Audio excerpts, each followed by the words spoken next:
The mayor of Abilene didn't bother lowering his voice.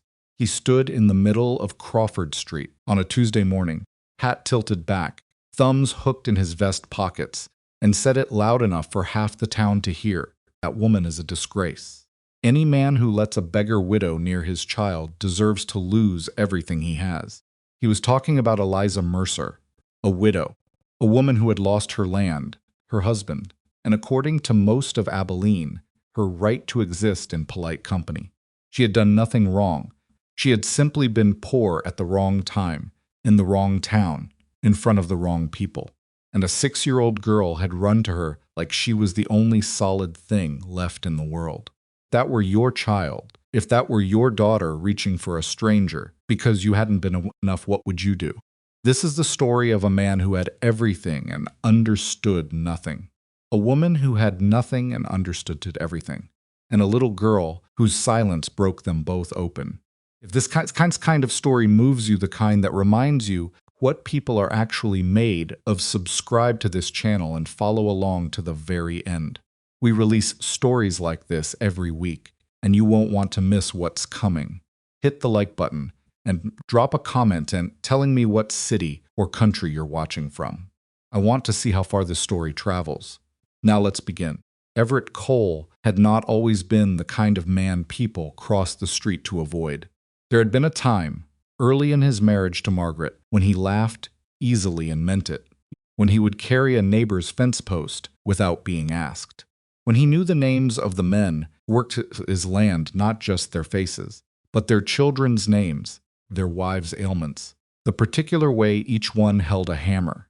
He had been young then, and ambitious, but not yet the kind of ambitious that turns a man into something other than himself. That version of Everett Cole had died somewhere around the same time Margaret did. He couldn't have told you the exact moment. Grief doesn't announce itself with precision. It arrives the way weather does in Kansas, suddenly, completely, and with no interest in your plans. Margaret had been sick for 5 months. She had died on a Thursday in October, which Everett had always considered a particularly useless day of the week, and nothing about that had changed since.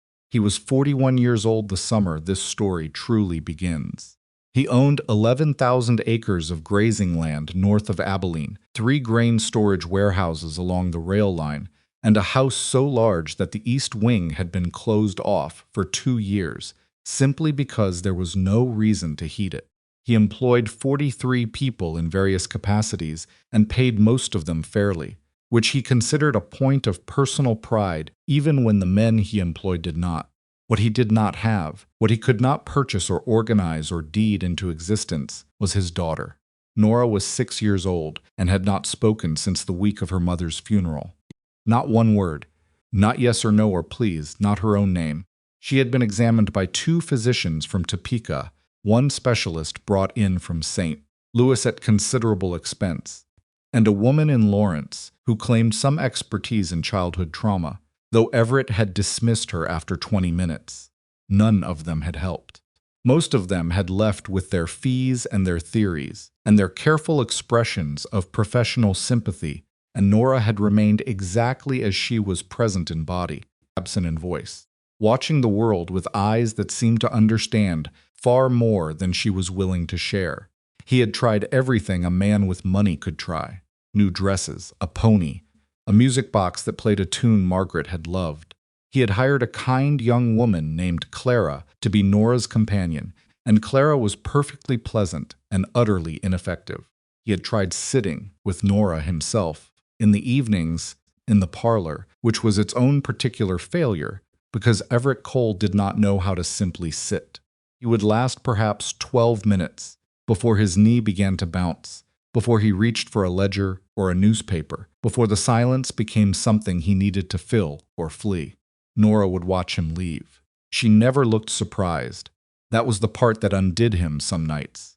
Not her silence, but her lack of surprise at his limitations. The summer of 1875 was punishing in the way. Only Kansas summers can be, the heat not dramatic but relentless, a dry grinding weight that settled into the dust and the wood of every building and did not lift until nearly October. By July, the creek that ran along the south end of Everett's property had dropped to a thin brown trickle. Cattle were irritable. The hired hands were irritable. Everett himself was operating on 4 hours of sleep a night and black coffee, and the particular energy of a man who has decided that if he simply moves fast enough, his grief will have trouble catching him anyway. On the afternoon that changed everything, Everett had brought Nora into town because Clara had developed a summer cold, and he had no one else to watch her. He told himself he had business at the bank, which was true. He told himself the errand would take 20 minutes, which was optimistic. He held Nora's hand on the board sidewalk in front of the bank and watched her watch the street with that quiet measuring look she had. And he thought not for the first time that he had no idea who his daughter was becoming. She had Margaret's coloring, brown hair, serious eyes, a particular stillness that read as patience, but was probably something more complicated. She wore a white cotton dress with blue ribbon trim that had cost more than most families in Abilene spent on clothing in a month. She looked, Everett supposed, like exactly what she was, the well-kept daughter of a wealthy man. Clean, cared for, untouched by difficulty, and utterly unreachable. He felt her hand stiffen in his before he understood why. Nora had stopped walking. She was staring across the street, past the feed store, toward a narrow gap between two buildings where a wooden crate had been pushed against the wall to serve as a makeshift seat. A woman was sitting there. She was perhaps 30, maybe slightly older. It was hard to tell because hardship ages people in uneven ways. She wore a faded brown dress that had been let out at the seams and taken in again more than once. Her hair was pinned up with what appeared to be 2 sticks and a length of twine. She had a large piece of canvas spread across her lap, and she was sewing not idly, but with concentrated purpose, the needle moving in and out with the deliberate rhythm of someone for whom fabric and thread were serious business. Everett looked at the woman and felt nothing in particular.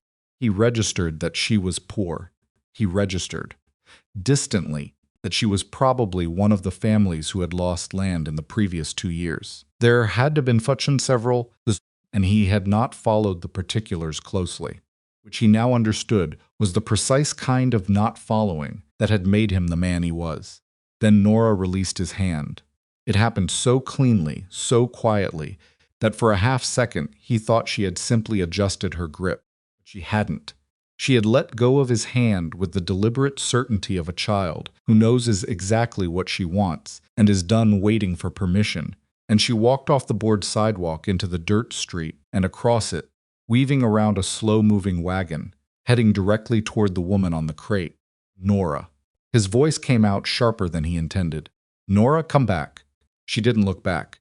Eliza Mercer heard the commotion before she saw it, a man's voice, tense and controlled, calling a name. She looked up from her sewing and found herself looking at a small girl in a white dress, walking toward her, with the absolute conviction of someone following a compass needle. Eliza had been sitting in that gap between the feed store and the tanner's for 3 days running, because it was shade, and it was out of the direct path of foot traffic, and no one had told her to leave yet. She was working through a commission. She'd managed to secure a quilt top for the minister's wife, who had paid half in advance and promised the rest on completion, keeping her alive, barely, which was the most Eliza had been able to say for herself in quite some time. She had been in Abilene for 7 months. She had arrived in December with her husband Jonas and a wagon, and roughly $200, which was everything they'd managed to save from 3 years of working a farm in Missouri.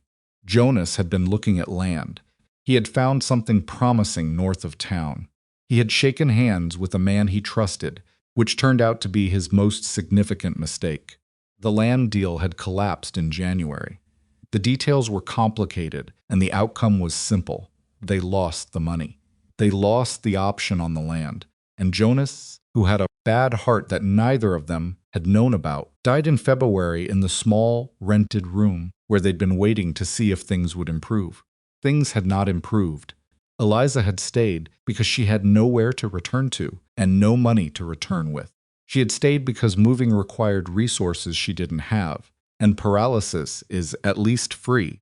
She had taken in sewing, done laundry, and quietly become one of those people that a town like Abilene produces, and then pretends not to notice the ones who fall through the gaps between propriety and charity, and end up in the spaces between buildings, making do. She had no particular bitterness about it. She had some bitterness. She just didn't have time to indulge it. The little girl stopped directly in front of her. Eliza set down her needle and looked at the child carefully. The girl was looking back at her with an expression that Eliza couldn't immediately read, not frightened, not uncertain, more like recognition, like a person who has been searching and has finally found the right address. "Hello," Eliza said. The girl said nothing, but she took one small step forward. Behind her, Eliza could hear the man's footsteps fast, controlled, footsteps of someone trying not to run. He appeared at the girl's shoulder, tall, broad-shouldered, expensive coat despite the heat, jaw set in the particular way of men who are accustomed to managing situations and have encountered one they cannot manage. Everett Cole. Eliza recognized him. Everyone in Abilene recognized Everett Cole, the way everyone in any town recognizes its heaviest weather. "I apologize," he said, and his voice was stiff with the effort of being polite. "She shouldn't have. Nora, come here." Nora did not come there. She reached out and touched the edge of the canvas quilt top in Eliza's lap, not grabbing, just touching, with one careful fingertip, the way children touch nice things they find extraordinary. She looked up at Eliza's face, and Eliza, who had spent the last 7 months being invisible, felt something shift. She didn't know what made her do it. Later she would try to explain it and find she couldn't, not entirely. She had been around grieving children before she had lost a pregnancy herself, early in her marriage, and there had been a neighbor's boy in Missouri who'd lost his mother and gone quiet the same way. This child looked quiet. There was something she recognized in the girl's eyes. Not sadness, exactly. More like suspension. Like a note held so long it was no longer music, just a single sustained sound waiting to resolve. She opened her arms. Not dramatically. Not as an invitation exactly. More as a fact, here is a space if you need it. Nora walked into it. She pressed her face against Eliza's shoulder, and her small hands gripped the faded brown cotton of Eliza's dress, and she made a sound, just one. Smalls and strangled and barely there. And then she whispered a single word into the curve of Eliza's neck. "Mama." The word hit the air and seemed to hang there. Everett Cole went completely still. Eliza felt the child's grip tighten. She looked up at the man standing 3 feet away and watched something happen to his face that she suspected he would not have allowed if he'd known anyone was watching. His jaw worked once. His eyes went bright, and then sharp, and then carefully blank again, in the space of perhaps 2 seconds. "That's the first word she's spoken," he said, "in 2 years. His voice was flat. He was working very hard to keep it flat. Eliza nodded once and said nothing, because there was nothing useful to say, and she had learned over the past 7 months that useless words were a luxury she couldn't afford. Nora did not let go for a long time. Everett stood on the street and watched his daughter hold a stranger, and felt a complex, uncomfortable collection of that he was not equipped to name. Relief was in there, jealousy which shamed him, gratitude which confused him, and underneath all of it, something that felt alarmingly like recognition, as if he had just seen something true about the shape of his failure. He had given Nora everything he knew how to give: comfort, safety, material abundance, medical opinion.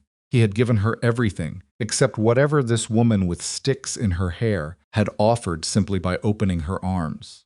When Nora finally pulled back, she did not step away. She stayed close to Eliza, one hand still holding the edge of her dress. She looked up at her father. Then she looked back at Eliza. She said, in a voice barely above a whisper, but clear, absolutely clear, unmistakably clear, "Can she come home?" Everett Cole stared at his daughter. He stared at the woman sitting on a wooden crate between 2 buildings, with twine in her hair and someone else's canvas in her lap, who had just accomplished in 5 minutes what 2 years and a great deal of money had failed to do. He opened his mouth, closed it. He was a man who made decisions quickly. It was one of his few genuinely useful qualities. He made them quickly, and he lived with them. "Ma'am," he said, "I don't know your name." "Eliza Mercer." "I'm Everett Cole. I know who you are." There was no particular warmth in how she said it, and no particular hostility either. It was simply information. She knew who he was the same way. She knew the price of flour accurately and without illusion. "My daughter would like you to come to the house," he said.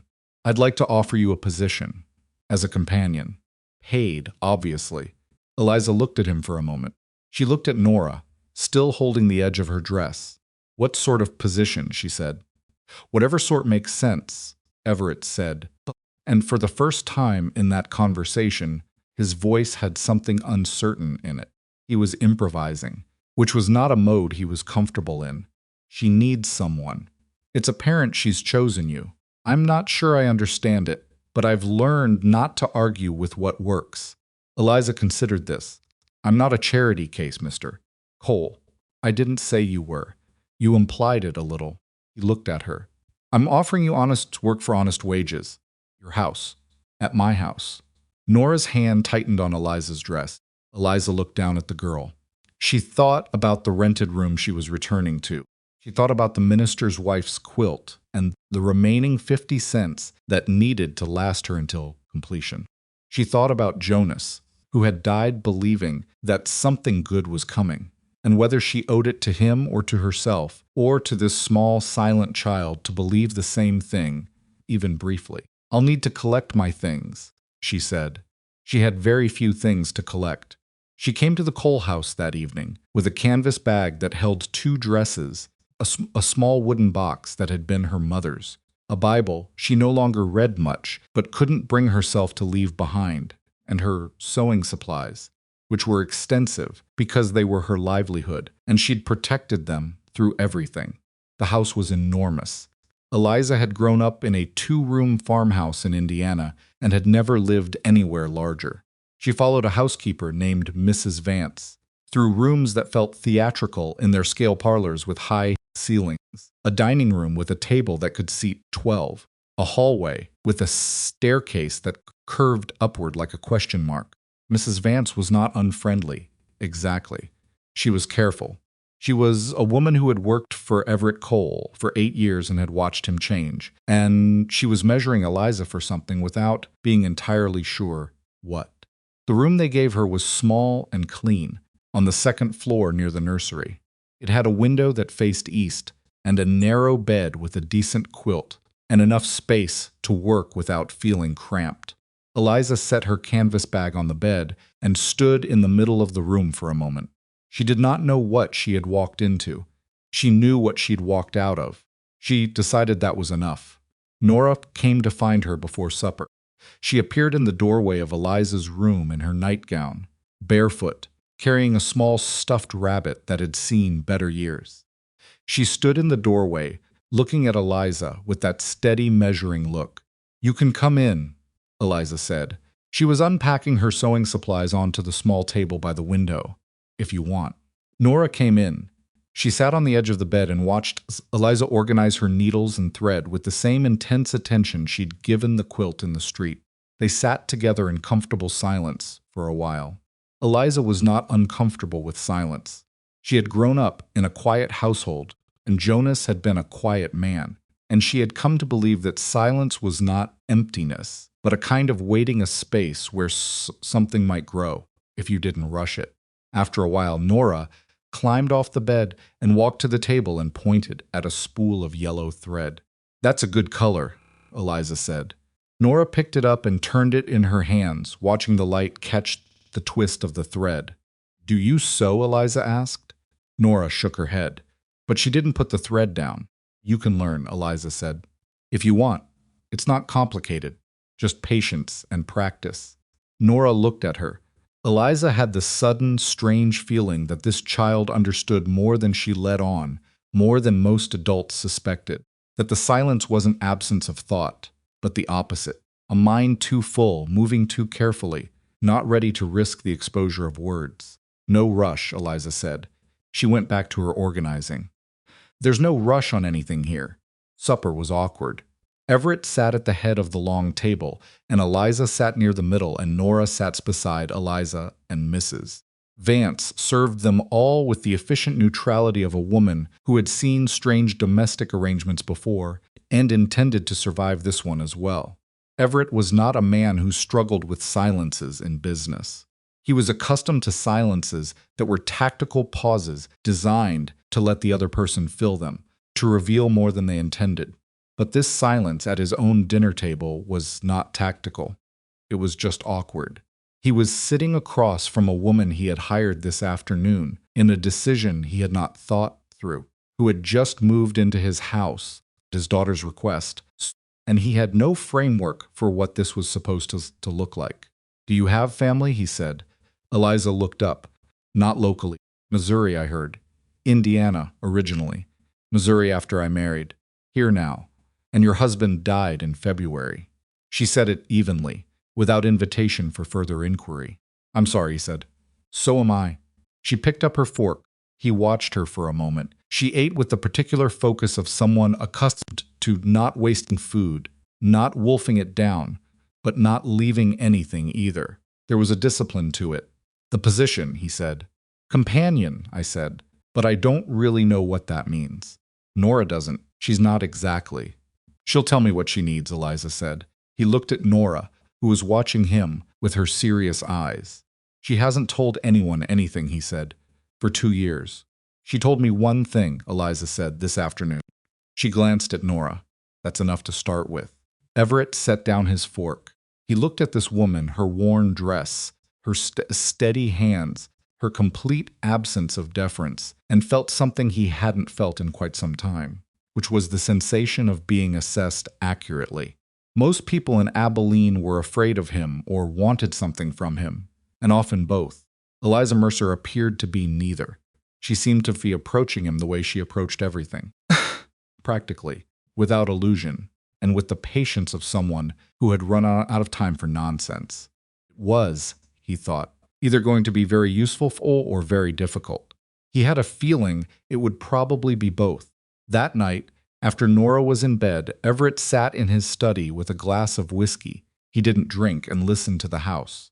He did this, sometimes sat in the quiet and tried to hear what the building was telling him, which was usually nothing, because it was a large, expensive house, and large, expensive houses mostly told you that their owner had money. Tonight there was a light still on upstairs, a faint yellow rectangle visible under the gap of a closed door. Eliza's room.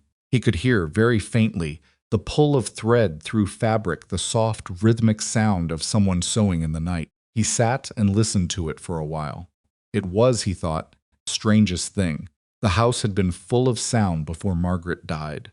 Voices, laughter, footsteps, the ordinary domestic noise of a family that didn't think about the fact that it was a family because it had never needed to. And after just the heavy weight of things that weren't being said. Tonight, for the first time in 2 years, the house had a sound in it that was neither grief nor emptiness. Just the quiet, steady pull of thread through cloth. Someone working, someone present. Someone who had come in through the servant's entrance, carrying nothing but a canvas bag and 2 years' worth of her own grief, and who had, in the space of one afternoon, done the thing he had spent 2 years and considerable resources failing to do. He did not know yet what to make of Eliza Mercer. He knew this. Nora had spoken, and for tonight, that was the only thing that mattered. The morning after Eliza Mercer moved into the Cole house, Abilene started talking. It was not surprising. Abilene was a town that ran on cattle, rail freight, and other people's business, and the particular business of Everett Cole was always considered public property by the people who had neither his land nor his money, but felt entitled to opinions about both. By 8 o'clock Tuesday morning, the story had moved through the barber shop, the dry goods store, and the back counter of the post office, acquiring details along the way that had no relationship to what had actually happened. By noon, people were saying Everett had taken in a vagrant, By the following day, they were saying worse. Eliza heard none of it directly, because no one in Abilene was impolite enough to say it to her face. They were merely impolite in every other way, the way a shopkeeper's eyes slid past her when she came in to purchase thread, the way women on the board sidewalk found reasons to turn and examine something across the street when she passed, the way conversations dropped half a register when she walked within earshot. She recognized the mechanics of it. She had seen it before, aimed at other women, and she had always found it equal parts cowardly and exhausting. She did not have the luxury of being exhausted by it. She had work to do.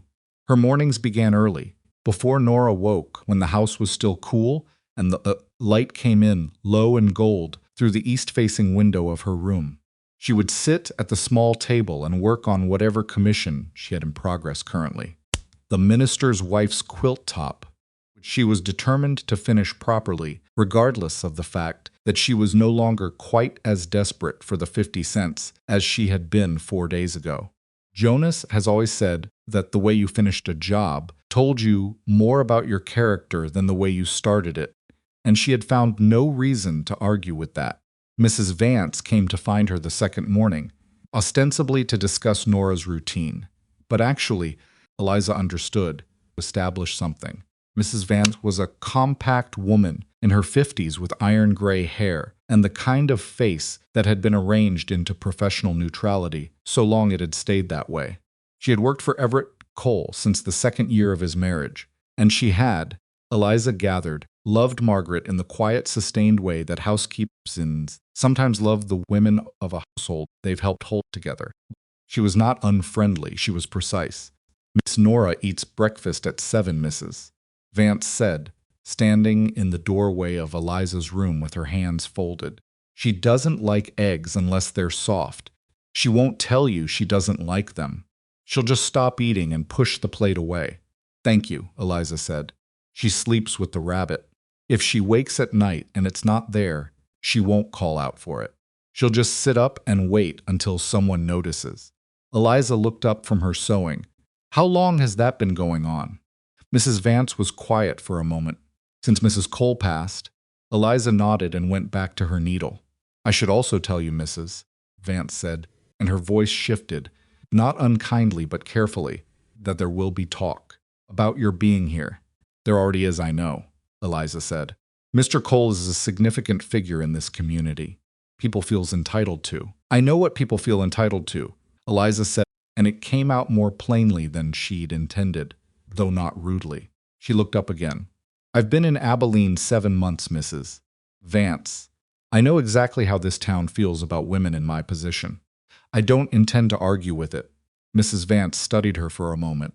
Whatever she was measuring, she appeared to find it satisfactory, because the set of her shoulders changed slightly. "Nora likes the yellow thread," she said. "She picked it up 3 times this morning already." "I noticed," Eliza said. Mrs. Vance nodded once and left. Eliza sat with the needle poised above the canvas for a moment. She was not naive about what she'd walked into. She understood that her presence in this house was irregular, that Abilene's social arithmetic did not have a comfortable category for a penniless widow installed in the home of its wealthiest bachelor, and that no amount of honest work would resolve the arithmetic for the people who didn't want it resolved. She had known all of that when she agreed to come. She had come anyway because Nora had held her dress with both hands, and because something in the child's grip felt like a question she couldn't walk away from. She wasn't sure yet whether that made her compassionate or reckless. Possibly both. She threaded the needle and kept working. Nora appeared at her door at 6:30, rabbit in hand, still in her nightgown. She stood in the doorway watching Eliza work for a while, and then she came in and climbed onto the end of the bed and sat cross-legged with the rabbit in her lap and watched with the focused attention of someone attending a demonstration of something important. Eliza did not make a production of her arrival. She kept working and occasionally said something about what she was doing. Not in the sing-song way people sometimes used with silent children, over-explaining things to fill the space. The child wasn't filling, but conversationally, the way she might have talked to Jonas while he worked beside her. This is the tricky corner, she said, easing the needle through the junction of two fabric pieces. Corners are where people rush and then have to unpick. I've unpicked more corners than I can count. It still takes longer to fix than to get right the first time. Nora watched. That color there, that dark red, that's from a dress that belonged to a woman in Lawrence who grew out of it. She sold it for scraps. I think she might have worn it to a dance once. You can tell by the way it's faded at the hem and not at the shoulders. Nora's eyes moved to the red fabric. Cloth remembers things, Eliza said. Not the way people do, but it keeps its wear marks. Where it got strained, where it got smoothed. You can read a piece of cloth like a story if you know what to look for. She wasn't sure if the child was following this exactly, but Nora hadn't moved. That counted for something. 7. Eliza set aside her work and stood up. Breakfast, she said, and headed for the door. And Nora slid off the bed and followed her without being asked. Rabbit tucked under her arm, and that was how it started without ceremony. Without drama, as most important things do. The first serious trouble came on a Friday, 9 days after Eliza moved in. Everett had invited 3 men to supper. He had not told Eliza this in advance, which was a failure of communication that he later acknowledged, in his way, by not quite apologizing for it, and instead being slightly more careful for the following 2 weeks. The men were Chester Hale, who was the mayor of Abilene and owned the second largest parcel of land in the county after Everett, Raymond Pratt, who ran the Abilene Merchants Bank, and a lawyer named Gordon Fitch, who had been involved in several of the land transactions that had made Everett considerably richer, and a number of other men considerably poorer. Eliza did not know most of this when she came downstairs with Nora for supper and found 3 men standing in the parlor with drinks and the particular ease of people who consider themselves at home in any prosperous space. She would have turned around. She had no desire to insert herself into whatever this was. She was there for Nora, and Nora, faced with a room full of strange men, had gripped Eliza's hand with both of hers and planted her feet, so Eliza stayed. Chester Hale noticed her first. He was a big man, the kind who had been physically imposing at 30, and had since rerouted that quality into a sort of spatial confidence, the assumption that rooms would arrange themselves around him. He looked at Eliza the way he looked at most things that didn't quite fit his expectations, which was with a brief, assessing contempt he didn't bother to disguise. "Cole," he said, not taking his eyes off Eliza. "Is this the widow?" The room shifted. Everett, who had been pouring a drink, stopped. "This is Mrs. Eliza Mercer," he said. "She is here as a companion to Nora." "Of course," Hale said. He smiled, and the smile had no warmth in it. "Mrs. Mercer." He said it like a word he'd found on the bottom of his boot. Eliza looked at him steadily. She had learned a long time ago that the people who wished to make you feel small were always measuring your reaction, and that the most disorienting thing you could do was simply not provide one. She nodded politely and turned her attention to Nora. "Shall we eat in the kitchen tonight?" she said to the child quietly. Mrs. Vance said there was cornbread. Nora looked up at her. Then she looked at the men. Then she turned and walked toward the dining room, the main dining room, not the kitchen, and sat down in her usual chair, which happened to be at the table where the men were apparently intending to eat supper. Eliza followed her, because she was not going to drag the child in the other direction. Everett, after a half-second's pause, came to the table as well. Hale's smile thinned, but he sat.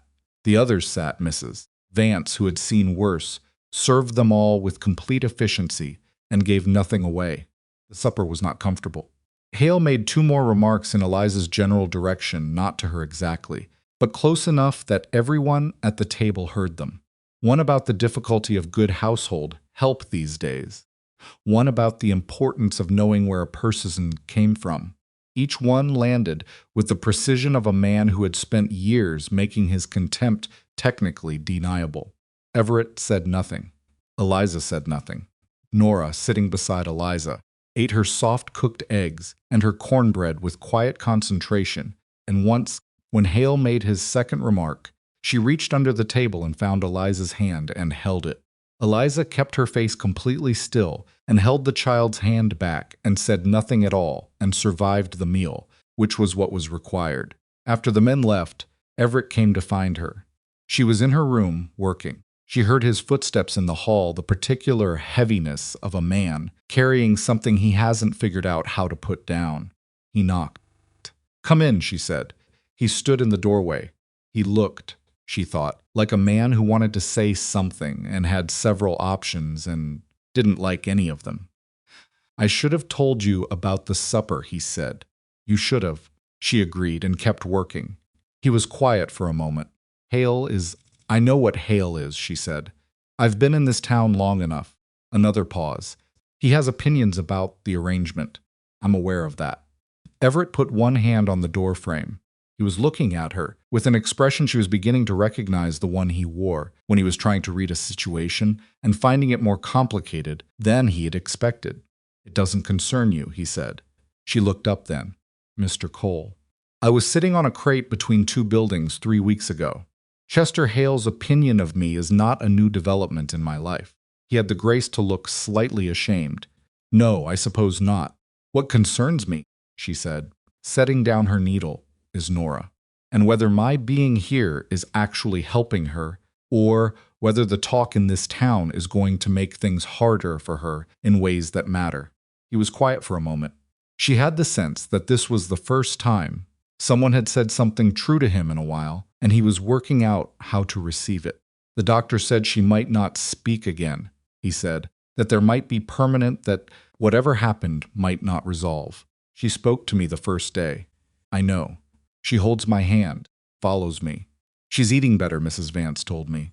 "This morning she cleaned her plate for the first time in 3 months." Everett looked at the floor. "I know. Whatever I am to this town," Eliza said, "is not the relevant question. The relevant question is whether I'm good for her, and I think I am.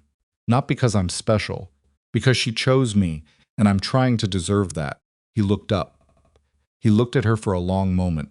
"Hale told me tonight," he said, "that I was damaging my family name, that I should send you back, find someone more appropriate." Eliza held his gaze. "And what did you tell him?" Everett was quiet for 3 seconds, which in his economy of expression was a long time. "I told him my daughter spoke her first words in 2 years," he said, "and that if he had a problem with the woman responsible for that, he was welcome to take it up with a 6-year-old. Eliza looked at him. A smile crossed her face, brief, not quite hidden, picked up her needle. "Good night, Mr. Cole." He stood in the doorway for another moment. Then, "Good night, Mrs. Mercer," and he left. October arrived with the particular cruelty of a Kansas autumn that hadn't made up its month on warm days that lied about the season coming, cold nights that reminded you it was coming anyway. Eliza had been in the Cole house 6 weeks. Nora had said 11 words.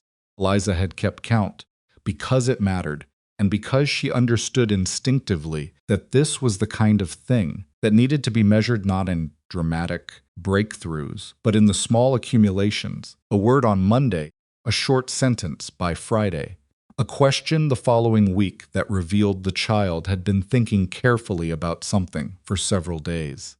The words came in no particular order. More at breakfast, reaching for the cornbread. Cold when Eliza opened the window one morning without checking. Why when Eliza explained that she was seam-ripping a piece she'd sewn incorrectly, and this was the word that stopped Eliza's hand for a moment, because it was the first question, not just a label or a response, but an actual inquiry, a mind reaching outward. "Because I got it wrong," Eliza said. "And getting it wrong once doesn't mean you're stuck with it." Nora had thought about that for a moment. Then she'd picked up a scrap of fabric and handed it to Eliza. That evening, Eliza had started teaching her the simplest stitch. Everett found out about the sewing lessons, not because Eliza told him, but because he walked past the parlor one afternoon and saw his daughter bent over a piece of cloth with a needle in her hand, her tongue pressed to her upper lip in concentration, while Eliza sat beside her and guided her hand without taking over. He stood in the doorway for a moment, unseen. Nora made a crooked stitch. Eliza pointed at it and said something, and Nora made a face, the first expression he had seen on his daughter's face in 2 years, that was not grief or vacancy, the specific look of someone mildly irritated at their own imprecision. He walked away before they saw him. He went to his study. He sat down. He did not pick up a ledger. He sat there for a while, doing nothing in particular, which was not a thing he did, and which he found simultaneously uncomfortable and necessary. The second serious trouble was larger. Raymond Pratt came to the house on a Wednesday morning when Everett was out at the north pasture and would not be back until afternoon. Eliza opened the door herself because Mrs. Vance was in the kitchen and Nora was upstairs. Pratt was a narrow man with a narrow face and the specific energy of someone who has decided that appearing reasonable is more useful than being reasonable. He smiled at Eliza the way he probably smiled at people when he was about to foreclose on their property. "Mrs. Mercer," he said, "I wonder if I might have a word." Eliza looked at him. "Mr. Cole isn't here." "I know. I'm here to speak with you." She didn't invite him in. She stood in the doorway. Pratt's smile adjusted itself. "I'll be direct. There are people in this town, important people who are concerned about the situation here, about your position in this household, about what it implies." "What does it imply, Mr. Pratt?" His smile became something else briefly. "You're a clever woman, Mrs. Mercer. I think you understand my meaning. I think you're standing on a man's doorstep, implying disreputable things about a woman he's hired in good faith," Eliza said, "and I think you'd like to dress it up as concern." "I don't have any interest in that conversation." Pratt was quiet for a moment. When he spoke again, the reasonable performance was thinner. "Mr. Cole has significant business interests that depend on his standing in this community. The bank holds notes on several of his ventures. I would hate to see complications arise from a situation that could be resolved simply." Eliza understood exactly what he was saying. She understood it clearly and completely, and felt in the quiet space below her ribs, where fear usually lived, something considerably colder than fear. "Are you threatening him through me?" she said. "I'm offering a perspective," Pratt said. "Then here's mine," she said. "I'm going to close this door, and when Mr. Cole returns, I'm going to tell him you stopped by, and what you said, and you can conduct whatever business you need to conduct with him directly, like a man who respects his own word." Close the door. She stood in the entryway for a moment with her hand on the wood. Her heart was going faster than she'd like. She breathed carefully. Then she went back to the parlor where she'd been working, and she sat down and she picked up her needle and she sewed, because it was what she did when things were difficult, and it had never yet failed to settle her. She told Everett that evening. She told him plainly what Pratt had said and what she'd said back, and the particular quality of the smile Pratt had when he said the word complications. She watched Everett's face while she told him, and she could see the specific way his expression moved from listening to understanding to something that was not quite anger, but had anger's heat in it. When she finished, he was quiet for a moment. "He said that," Everett said, not a question. "He dressed it differently, but yes. And you closed the door." "I did." He nodded once, picked up his glass, and set it down again, without drinking. "I'll deal with Pratt. I'm not asking you to fight my battles." "He threatened me through you," Everett said. "That's not your battle. That's mine." He looked at her. "He's been waiting for an excuse. Some of them have been. There are men in this town who loaned me good faith when I was building up and have been waiting for the balance sheet to shift." He paused. "I'm not going to let them use you to get to it. You might lose something if you don't," Eliza said carefully. "The bank. I have relationships with 2 other banks in the county," Everett said. "Pratt knows that. This is a performance of power, not actual power." He looked at her again with the directness he used when he decided something. "You should know your position here is not contingent on their approval. It never was." Eliza was quiet for a moment. "That's easy to say now." "I know," he said, and there was something in how he said it simple and without embellishment that told her he meant it, or was trying to. She nodded and went back to her room. She sat on the edge of the bed and thought about Jonas, who had shaken hands with a man he trusted. She thought about how trust was the most expensive thing, a person with nothing could offer, and how that didn't mean you stopped offering it. It just meant you paid attention. It meant you watched what people did after they said the thing that sounded right, because that was where the true accounting happened. She was watching. November came fast and mean, and with it came the first real sign that something was changing. Nora started finishing sentences. It happened gradually, then all at once, which was how most things happened with children in Eliza's experience. For 3 weeks she would say words, isolated and careful. Then one morning at breakfast, she said, unprompted, "The quilt is almost done." She said it to Eliza, watching the canvas folded on the chair across the room. And Eliza had to look down at her coffee for a moment, because her eyes had done something she did not intend. "It is," she said when she had herself arranged. "One more border." "What color? What color do you think?" Nora considered this with the seriousness she brought to all things worth considering. "Blue," she said, "like the sky when it's trying to be cold, but it's not cold yet." Eliza had looked at the child then, and the child had looked back, and some things had been understood between them that neither would have known how to put into words, which was perhaps why it didn't require them. Everett overheard this from the hallway. He did not tell either of them he'd heard it. He went to his study and wrote a letter to the saint, Louis Specialist, informing him that his services were no longer required, and he felt while writing it a satisfaction that he could not have explained to anyone, but which had something to do with the realization that the thing he had paid so much money for had arrived, finally, by a completely different door. The morning the trouble came to a head, there was frost on the ground.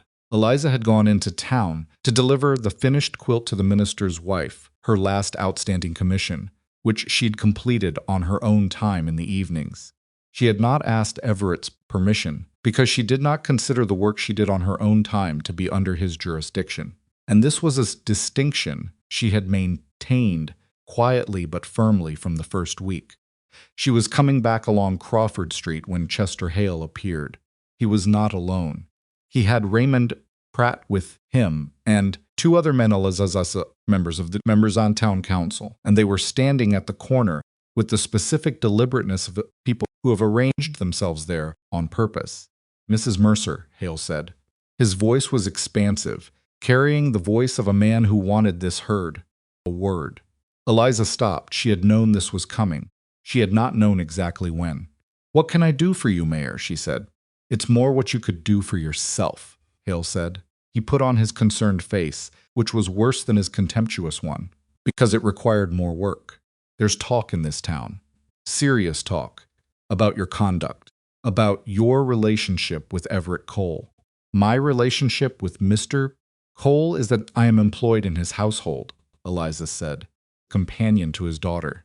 "That's one way to describe it," Pratt said from beside Hale. Eliza looked at Pratt. "It's the accurate way.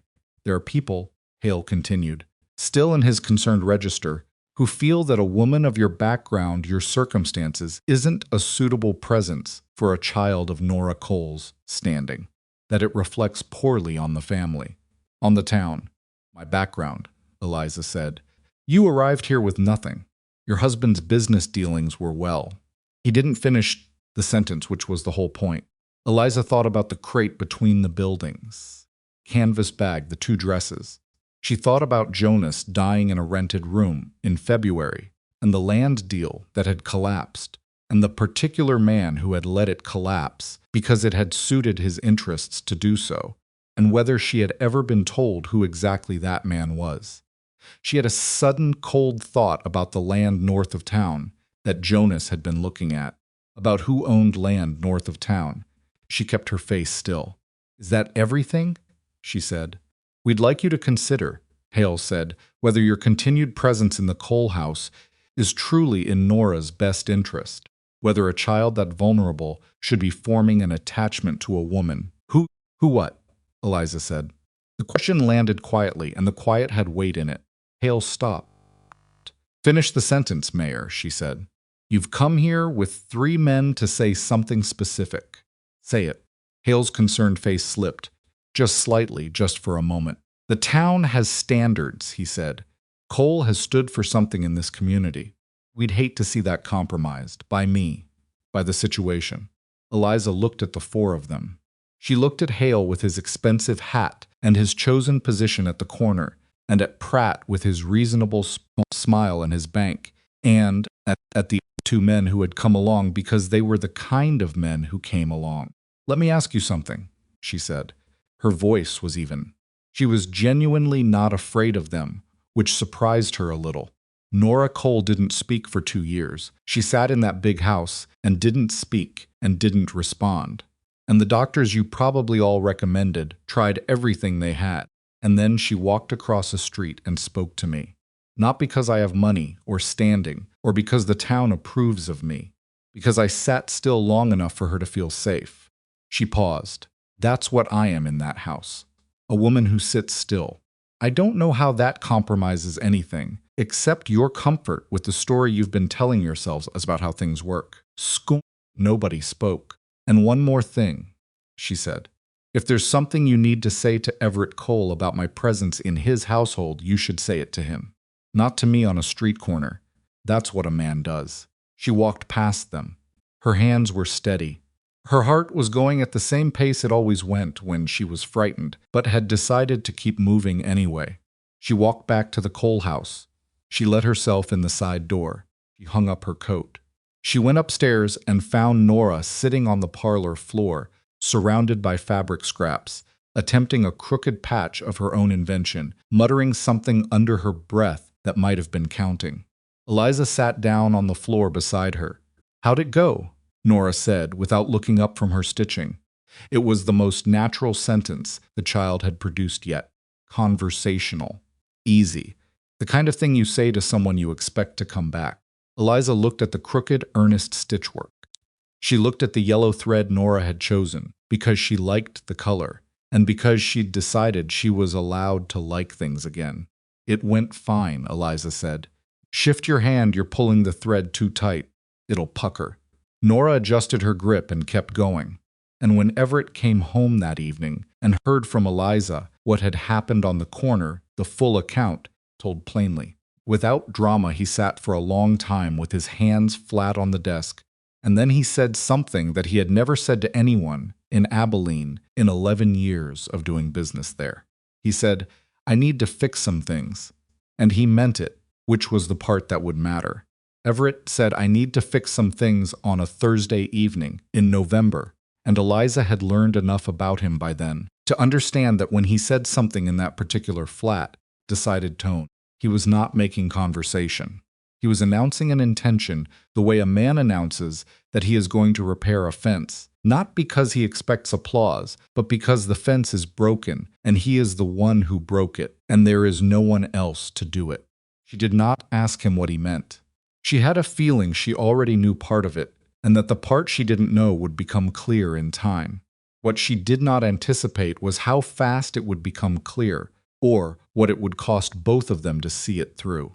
The first thing Everett did was go to see Daniel Marsh. Eliza only found out about this afterward, and the account she got was secondhand through Mrs. Vance, who had it from the housekeeper of the family next to the Marsh property, which was how information moved through Abilene in the absence of a telegraph wire willing to carry embarrassing truths. What happened was this. Everett rode out to the Marsh homestead on a Friday morning, alone, without a lawyer or a foreman or anyone who might make the visit look like business. Daniel Marsh was a farmer who had lost 40 acres north of town 18 months ago in a land transaction that had been technically legal and practically predatory, a mortgage called in early, a sale forced at a price below value. The land absorbed into Everett's holdings. Within the month, Everett had not handled this personally. He had a man for this kind of thing, a land agent named Croft, who was very good at being technically legal. Everett had known what Croft did, and had signed the papers without looking at them too carefully, which was a thing he had told himself was business efficiency, and which he now understood was something closer to cowardice.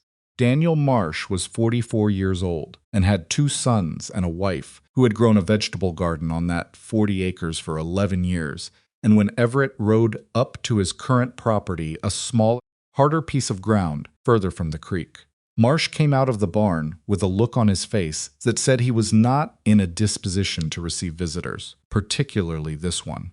What was said between them, Eliza was never told precisely. What she knew was that Everett came home that afternoon with mud on his boots and a cut on the back of his left hand that he would not explain except to say he'd been careless with a fence post. He was quiet at supper. He ate what was put in front of him without remarking on it, which was unusual, because he normally had opinions about meals the way he had opinions about most things. After Nora went to bed, he came to find Eliza in the parlor. "Daniel Marsh's land," he said from the doorway. Eliza set down her work. "What about it?" "I'm going to give it back." She was quiet for a moment. "Can you do that legally?" "I own it. I can deed it back to him if I want to."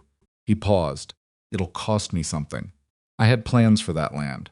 I'll have to adjust." "Is that why you went to see him today?"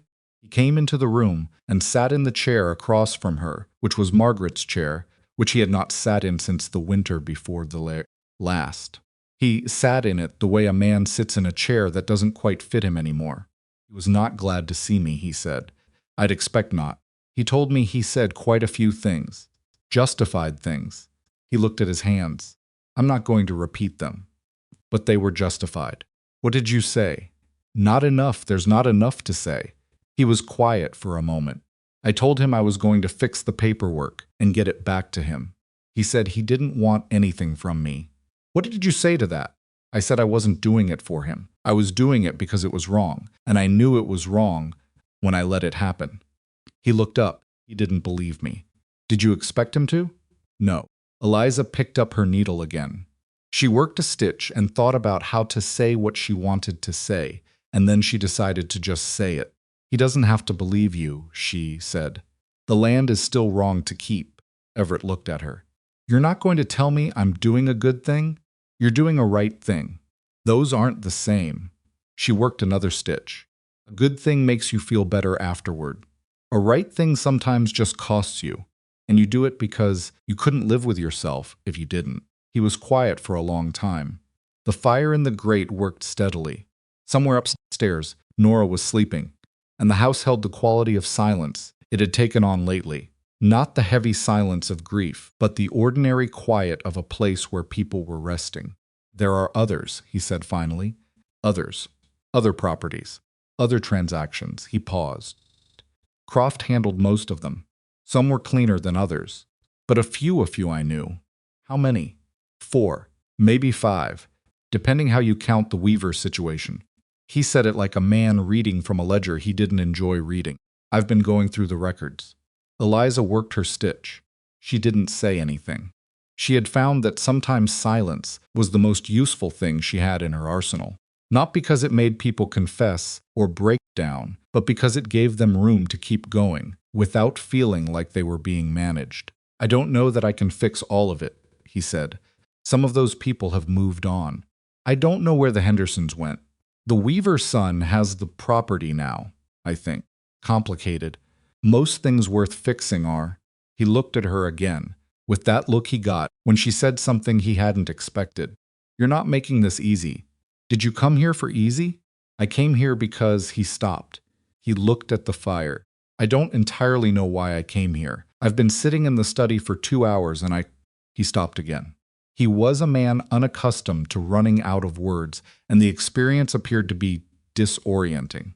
"I think I needed to say it out loud to someone who wouldn't tell me I was being reckless or admirable." "Tell you it's neither," Eliza said. "It's just what's next." He was quiet. Then, almost to himself, "Margaret would have liked you." The words landed softly in the room. Eliza did not look up from her work immediately. When she did, his face had the look of a man who had said something he hadn't planned and was figuring out whether he regretted it. "She sounds like someone worth liking," Eliza said carefully. She was. He stood up. "Good night, Mrs. Mercer." "Good night, Mr. Cole." He left. She heard his footsteps down the hall, and then his study door, and then the house was quiet again. She worked for another hour, finishing the final border of the quilt she'd been building in spare moments from scraps accumulated over weeks. When she finally set it aside and looked at it whole, she realized she had, without planning it, built something larger than she'd intended. December arrived with a wind that stripped the last leaves off the cottonwoods along the creek and drove the cattle to the south-facing slopes where they stood in miserable clusters. Eliza had been in the coal house for nearly 3 months. It no longer felt strange to come down the stairs in the morning and find her place at the table already set, or to have Mrs. Vance consult her about Nora's meals, or to hear Nora's voice carrying through the house, not all the time, not fluently, but steadily, more each week, filling spaces that had been empty for 2 years. Nora's voice had a particular quality when she was not being careful, which was becoming more often. It was lower than you expected from a 6-year-old, and she formed her sentences the way she formed her stitches, slowly, with attention, as if she understood that words, like cloth, held their own wear marks and should be used accordingly. She asked questions constantly once she understood that questions were permitted. She asked why the creek ran slower in winter. She asked whether clouds were heavier than they looked. She asked Eliza, one afternoon in the kitchen, whether a person could be 2 things at once. Kind of 2 things, Eliza said. Sad and not sad, Nora said. She was sitting on the kitchen stool, watching Mrs. Vance roll out dough, and the question was delivered with the casualness children use when they have been carrying something for a long time, and have finally found an angle of approach. Eliza thought about this carefully. Yes, she said, person can be. Not at the same moment exactly, but in the same day, the same hour sometimes. Is that all right? What do you mean, all right? Nora picked at the edge of the stool. Like, does it mean something is wrong? If you're sad about something that happened and not sad about something that's happening now, both at the same time. Eliza set down the mending she'd brought into the kitchen. She looked at the child, this small, serious person who had been working up to this question, she suspected, for some time. It means you're paying attention, she said. It means you haven't decided to only feel one thing.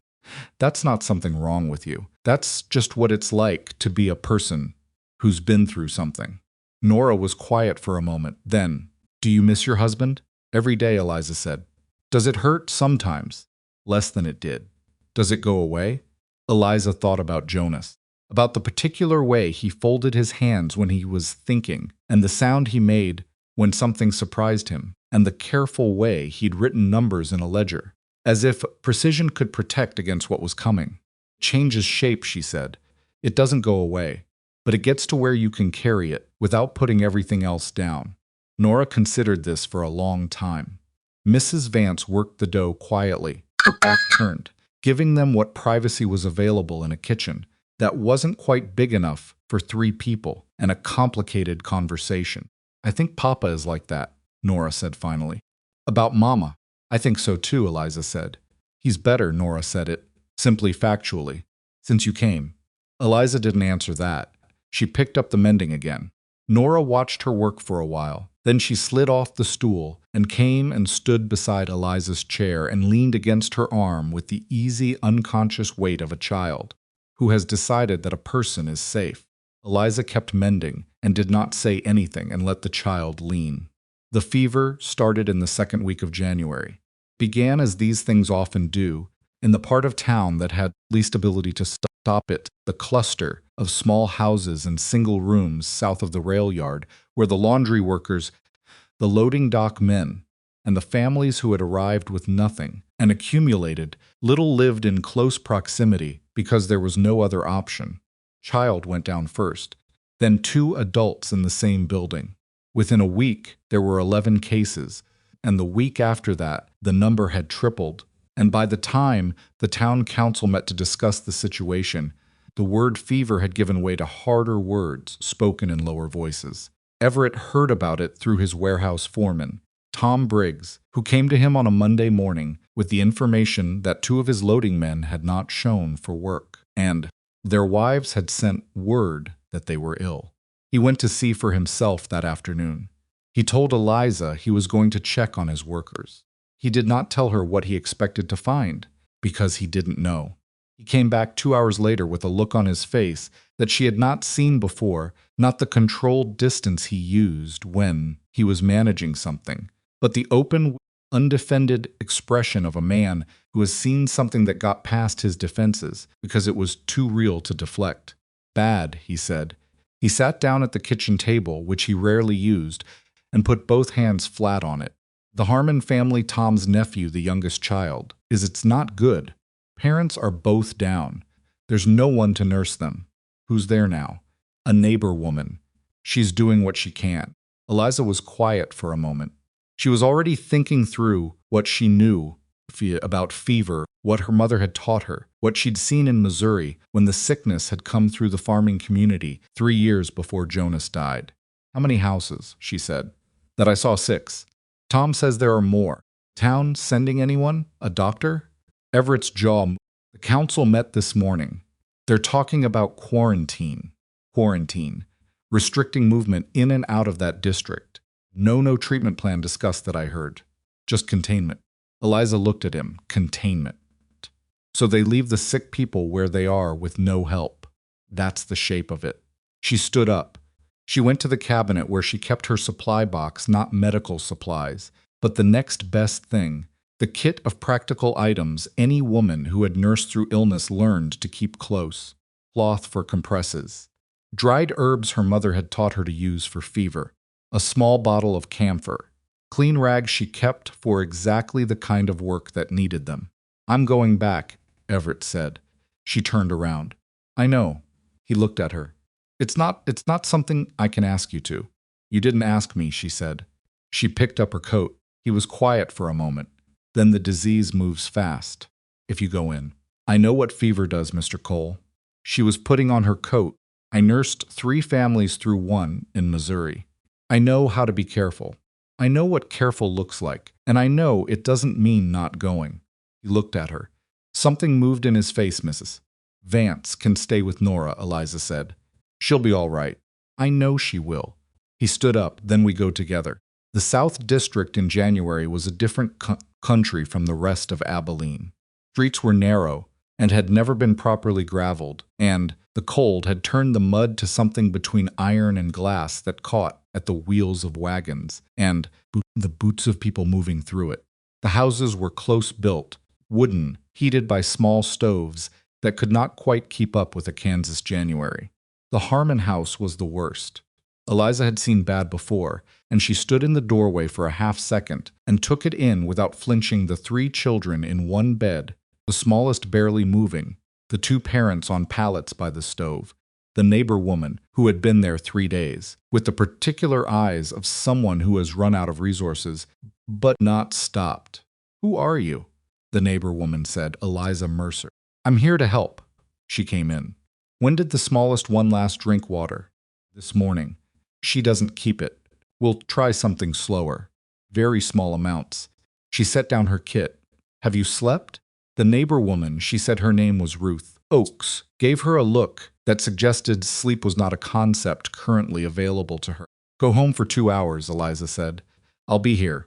Everett stood in the doorway of the Harmon house. For a moment, looking at the scene inside at Eliza already moving, already assessing, already doing the specific practical work of someone who knows how to be useful in a disaster without making the disaster about themselves. He thought about how she had described herself when Hale had called her background into question, a woman who sat still. She was not sitting still now. She was kneeling beside the smallest child with a tin cup and a cloth, and the steady competence of someone who had done this before and would do it again, and did not require acknowledgement for either. He turned and went to find Tom Briggs and ask him how many other houses needed this, and what supplies they would need to do it right, and whether anyone in Abilene with more resources than Ruth Oakes and a tin cup was going to do a single useful thing. By the end of the first week, Everett had converted the smaller of his 2 warehouses on the north edge of the rail yard into something that was not yet a hospital, but was closer to one than anything else available. He had done this without asking the town council's permission, which Chester Hale informed him, via a terse written message, was irregular, and potentially contrary to the quarantine measures the council had voted on. Everett wrote back a single sentence. The quarantine measures do not address treatment, only containment, and I intend to address treatment. He did not hear back from Hale for 3 days, by which point there were 16 people in the converted warehouse, 2 medical students from the college in Topeka, who had come on their own initiative when word reached them, and a routine of care that Eliza had largely organized, because she was the person who understood both what needed to be done and how to get people to do it without making them feel managed. She had a gift for this that Everett observed with something close to bewilderment. She did not give orders. She noticed what needed doing and started doing it, and the fact of her doing it created a kind of gravity that other people fell into. Ruth Oakes came back and stayed. 3 other women from the neighborhood who had so far been avoiding the sick houses out of fear came and asked Eliza what they could do. She gave them specific tasks, not general reassurances about the importance of helping, but actual specific tasks with actual specific steps, which was apparently what people needed in order to stop being afraid and start being useful. "You've done this before," Everett said to her one evening. They were sitting in the warehouse after the patients had settled for the night, each of them with a cup of coffee that had been hot an hour ago and was now just warm enough to hold. The 2 medical students were asleep in the corner on bedrolls. "It was 11 o'clock in Missouri," she said, "when Jonas was alive. Fever one summer. Our neighbor's wife organized the response. I worked under her for 3 weeks.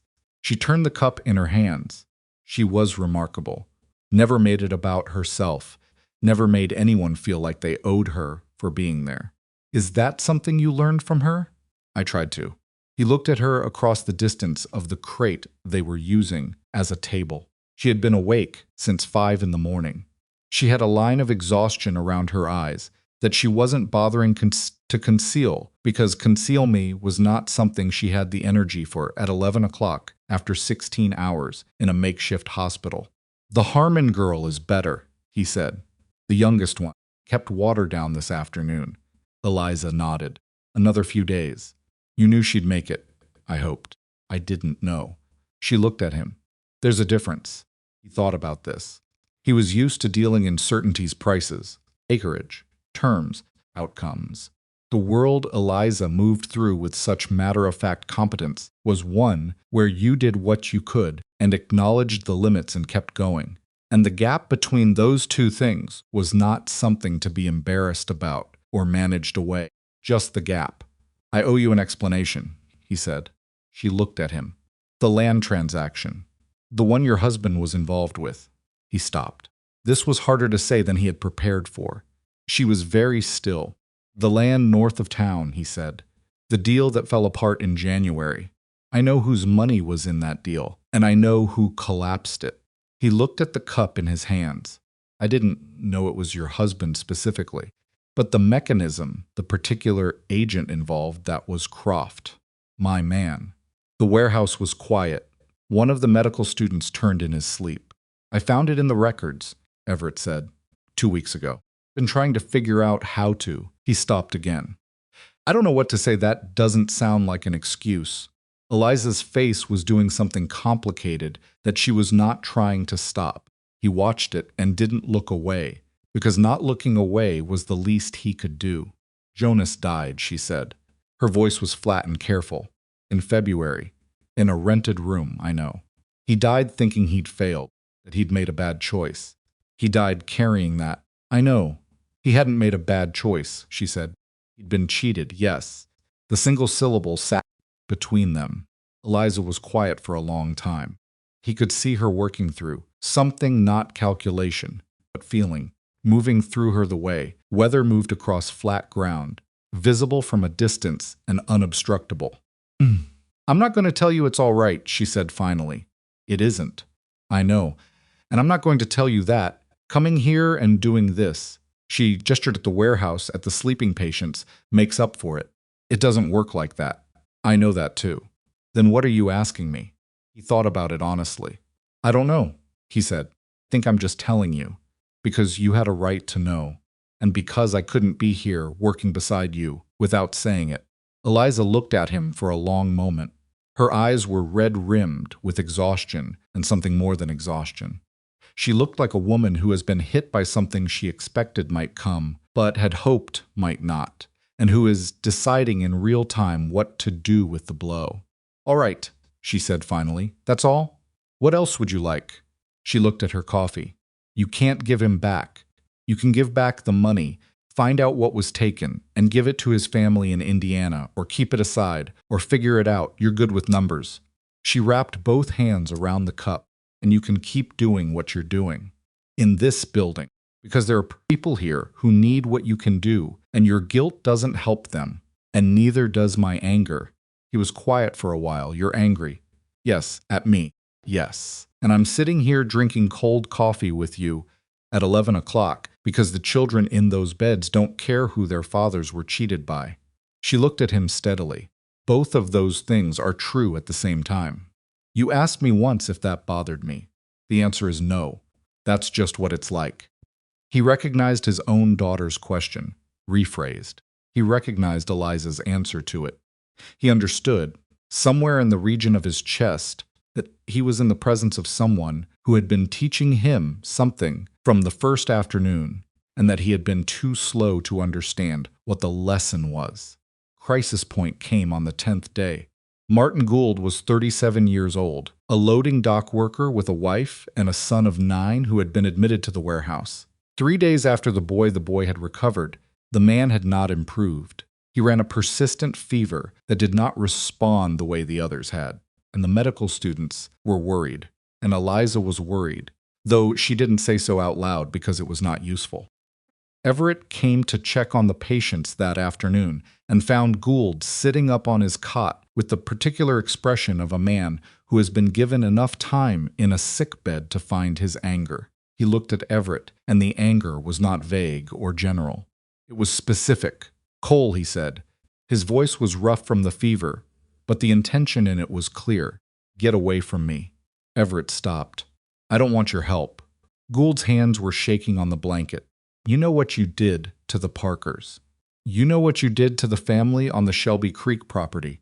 My wife's cousin was the Parkers' neighbor. I know what Croft did. I know whose orders Croft followed." The warehouse had gone quiet. Several of the other patients were awake and listening. Ruth Oakes, across the room, went still. Everett did not look around, kept his eyes on Gould. "You're right," he said. Gould blinked. He had prepared for a defense. "What Croft did was on my orders, or near enough that the difference doesn't matter," Everett said. "I knew what I was doing. I told myself it was business." He paused. "It wasn't business. It was taking from people who had less than me because I could." The warehouse was very quiet. "So get out," Gould said, though the edge in his voice had shifted. Everett reached down and picked up the water bucket that sat beside the cot. He picked up the clean cloth that sat beside the bucket. He pulled the single chair in the vicinity to Gould's bedside, and he sat down. "Can't fix it," he said. "I've already started trying, but I can't fix it. And I understand if that doesn't mean anything to you." He dipped the cloth in the water and held it out, not pressing it on the man, just offering it. "But I'm going to stay and help, because I'm here and you're sick, and your boy needs his father to get better." Martin Gould looked at him. His eyes were bright with fever. His jaw was working. He took the cloth. He pressed it to his forehead with his shaking hands and lay back on the cot and turned his face to the wall and did not say anything else. Everett stayed in the chair. He stayed there for 2 hours. He re-wet the cloth when it needed it. He said nothing. He sat with a kind of stillness that did not come naturally to him, and that he was learning, incrementally, from watching a woman sew at 11 o'clock. Eliza had been standing near the door for the last part of this. She had not intervened. She had watched Everett Cole take off his coat and roll up his sleeves and sit in a wooden chair beside a man who had called him by name and called him what he was, and she had watched him stay. She went back to work. There was still a great deal to do, and she was the person who knew how to do it, and the day was not over yet. 3 days later, Martin Gould's fever broke. His boy came to the warehouse door and was let in, and sat beside his father's cot, And the man put a hand on his son's head with the careful wonder of someone returning from a long way off. Everett was on the other side of the room, helping Ruth Oakes move a cot, and he saw it and turned away and found something to do with his hands, because a man was entitled to that moment without being observed. Eliza saw Everett turn away. She saw the deliberateness of it, the particular private courtesy of a man choosing not to make a moment about himself. She went back to her own work. But she held that image, somewhere in her mind, that turned back, the deliberate decision to give something without witnessing the giving. And she found it, later that night, sitting with her and staying. The fever in Abilene did not end quickly or cleanly. It took another 3 weeks to run through its course. And in those 3 weeks, 2 people died: an elderly man who had been too far gone before anyone reached him, and a young woman whose case had seemed promising until it wasn't. Eliza sat with the young woman's husband for an hour afterward, not saying much, just being in the room, because that was what was needed. She was very tired when the last patient left the warehouse. She stood in the emptied space and looked at the cots and the cleaned floor and the gray winter light coming through the high windows, and she thought about everything it had held for the past month. And then she thought about Jonas. And then she stopped thinking and just stood there for a while, which she was allowed. Everett came and stood beside her. He didn't say anything. Neither did she. After a while, she said, "I need a bath and about 14 hours of sleep." "There's a bath available," he said, "and the 14 hours can probably be arranged. Mrs. Vance will have opinions." "Mrs. Vance can have all the opinions she wants," he said. "You've earned the sleep." She looked at him. He looked back. There was something between them that had been building for a long time, and that neither of them had named yet, partly from sense, and partly from the fact that they had both been too busy to have that conversation, and partly because the naming of a thing changes it, and they were both, each in their own way, people who understood that some things needed to be ready before they could bear the weight of a name. She turned and walked toward the warehouse door. He fell in beside her. Outside, Abilene was cold and quiet and dusted with the clean white of a new snowfall that had come in overnight and covered everything it could reach. Pulled her coat tighter. He walked beside her, not touching, and the town lay around them in its winter quiet, and the warehouse stood behind them with everything it had held. And ahead of them was the house where Nora was waiting, and none of it was simple, and all of it was real. The snow that had fallen the night the warehouse emptied stayed on the ground for 11 days. Eliza slept for nearly 15 hours the first night back, which was close enough to 14 that she counted it. She woke in the gray mid-morning to the sound of Nora moving in the hallway outside her door with the particular careful footstep of a child trying not to wake someone, which meant she had been awake for a while and was exercising a restraint that cost her something. Eliza lay still for a moment, listening to those careful steps, and then she got up and opened the door, and Nora was standing in the hallway with her rabbit and a look of profound relief that she immediately tried to make look casual. "You were asleep a long time," Nora said. "I was tired a long time," Eliza said. Nora considered this as an adequate explanation. "Mrs. Vance made biscuits." "Did she save any?" I told her to. They went down to the kitchen together. Nora's hand finding Eliza's in the stairwell with the easy habit of a child who has stopped thinking about whether this is permitted and simply does it. Mrs. Vance, who had kept the house running with full efficiency for the month, Eliza had spent largely in the warehouse, and who had managed Nora through nightmares and questions, and one difficult Tuesday, when the child had simply needed someone to sit with her, for an hour without explanation, looked up from the stove and said nothing except, "Coffee, sit down," which was everything that needed saying. Everett came in from outside while Eliza was on her second biscuit. He had snow on his boots, and the look of a man who had been up since before dawn, doing something he considered necessary. He poured himself coffee, sat at the table, and said, "Daniel Marsh is getting his deed back next week. Paperwork's done." "How did he take it?" Eliza asked. He looked at me for about 30 seconds without saying anything. Then he said he'd believe it when he saw the paper. Everett drank his coffee. Fair. And the others? Still working through it. He set down his cup. The Henderson family moved to Nebraska.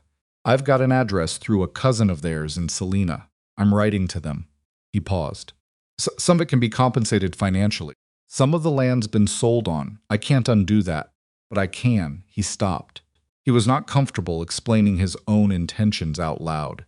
Quality Eliza had noticed early and had come to understand was not arrogance, but a kind of superstition, as if saying a thing before it was done might use up whatever energy was needed to do it. You're figuring it out, she said. Trying. He glanced at Nora, who was eating her biscuit with serious attention. How do you feel? The question was directed at Eliza, and it was more direct than he usually was. He was looking at her with the particular careful look he'd developed over the past month, as if he were checking structural integrity not intrusively, but with the attention of someone who had learned to look at things honestly. Like I slept 15 hours and still have a deficit, she said. You should stay in today. I was going to. He nodded and looked back at his coffee. Nora finished her biscuit and reached for another and ate it in 4 deliberate bites without any self-consciousness, which was a thing she had not done in the early weeks, eaten without watching to see if anyone was watching her. Small evidence of a larger change. Eliza noticed it and said nothing and filed it in the running account she kept in the back of her mind of the things Nora was becoming. The morning passed gently, which was a word Eliza rarely applied to anything, but found herself applying to this. She sat in the parlor with her mending, and Nora sat beside her with a piece of practice fabric, and they worked in the particular companionable silence of 2 people who have stopped needing to fill space between them. Outside the snow held. The fire worked. Mrs. Vance moved through the house with her efficient quiet, and once Eliza heard Everett's voice from the study, low and deliberate, which meant he was dictating a letter to his clerk. It was, she thought, a very ordinary morning, unremarkably solidly ordinary, in a way that 4 months ago she would not have been able to imagine for herself. She was not sure what to do with that. The town's response to what Everett had done in the warehouse was not immediate, and it was not clean, and it did not follow the arc that a simpler story would have given it. There was no single morning when Abilene changed its mind. What happened was more gradual and more human than that, a shifting, a slow reorientation, the way a herd moves when the lead animal turns. People who had watched Everett Cole work in the South District, who had seen him carry water and sit with the sick, and argue with Chester Hale in writing about the quarantine policy, did not immediately revise everything they had believed about him. They revised one thing, and then another, and the revision moved outward from there. The first sign was small. Martin Gould's wife, Clara, not the same Clara who had been Nora's companion, a different one, a woman from 2 streets over who had been at the warehouse the last week, nursing her husband, watching Everett Cole sit in a wooden chair for 2 hours, without looking for credit, came to the Cole house in February with a covered dish. She stood at the kitchen door and handed it to Mrs. Vance and said it was for Mrs. Mercer, and she turned and left before anyone could make a moment of it. Inside the dish was a corn pudding. It was not especially good corn pudding. Clara Gould was not, it turned out, a talented cook, but Eliza ate every bite of it and meant it, and she had Mrs. Vance sent back the dish with a handwritten note that said simply, "Thank you for coming." The second sign was less gentle. Chester Hale appeared at the Cole house on a Thursday morning in mid-February and asked to speak with Everett. Eliza was in the front parlor when Hale was shown in, and she heard the conversation from where she sat, because Hale was a man who projected his voice as a matter of professional habit and had apparently not considered that sound travels through walls.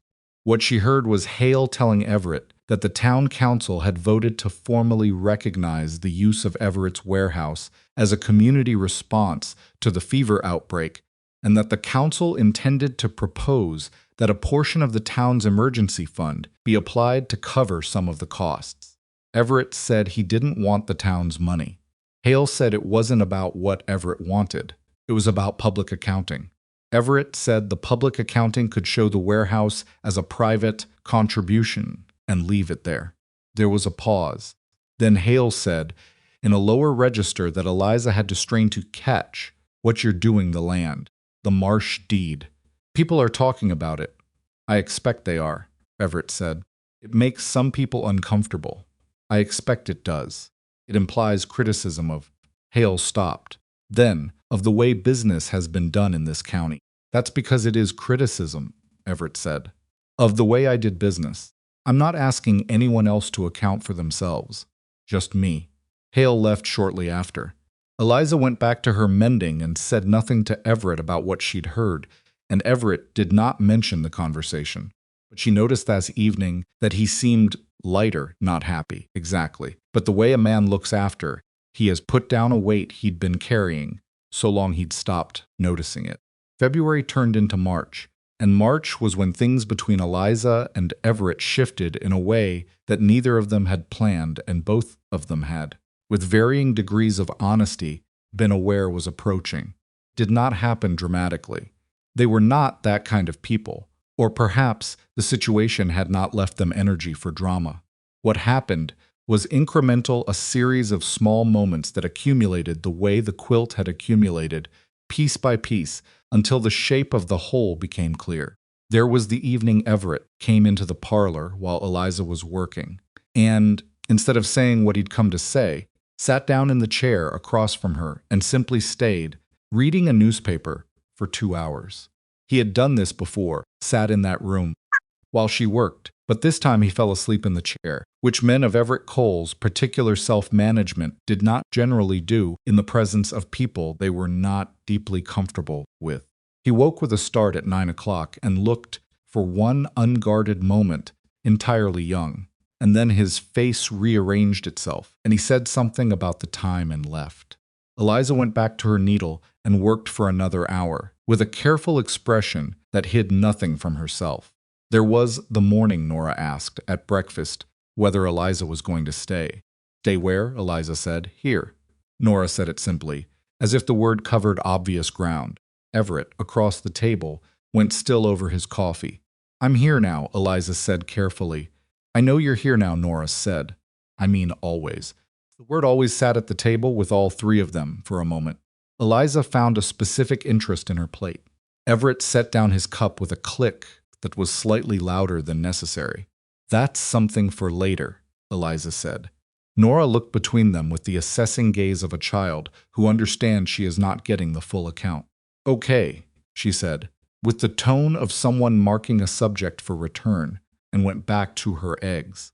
There was the afternoon. Eliza found a bundle of fabric on her work table that had not been there when she left the room.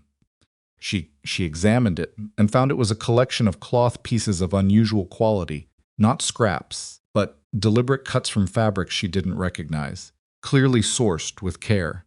There was a piece of ivory silk that she later understood had been cut from one of Margaret's dresses, kept in a trunk in the east wing. There was a length of deep blue wool that was fine and warm, and had clearly been expensive. There was a square of faded cotton lawn that was worn thin from use and laundering, and had belonged, she would eventually be told, to the dress Margaret wore on the day Nora was born. She stood at the work table, looking at these pieces for a long time. Then she sat down and began to think about what she was going to make from them. Conversation that needed to happen happened on a Saturday evening in late March, when the snow was finally gone, and the first tentative green was showing in the south-facing places where the ground warmed early.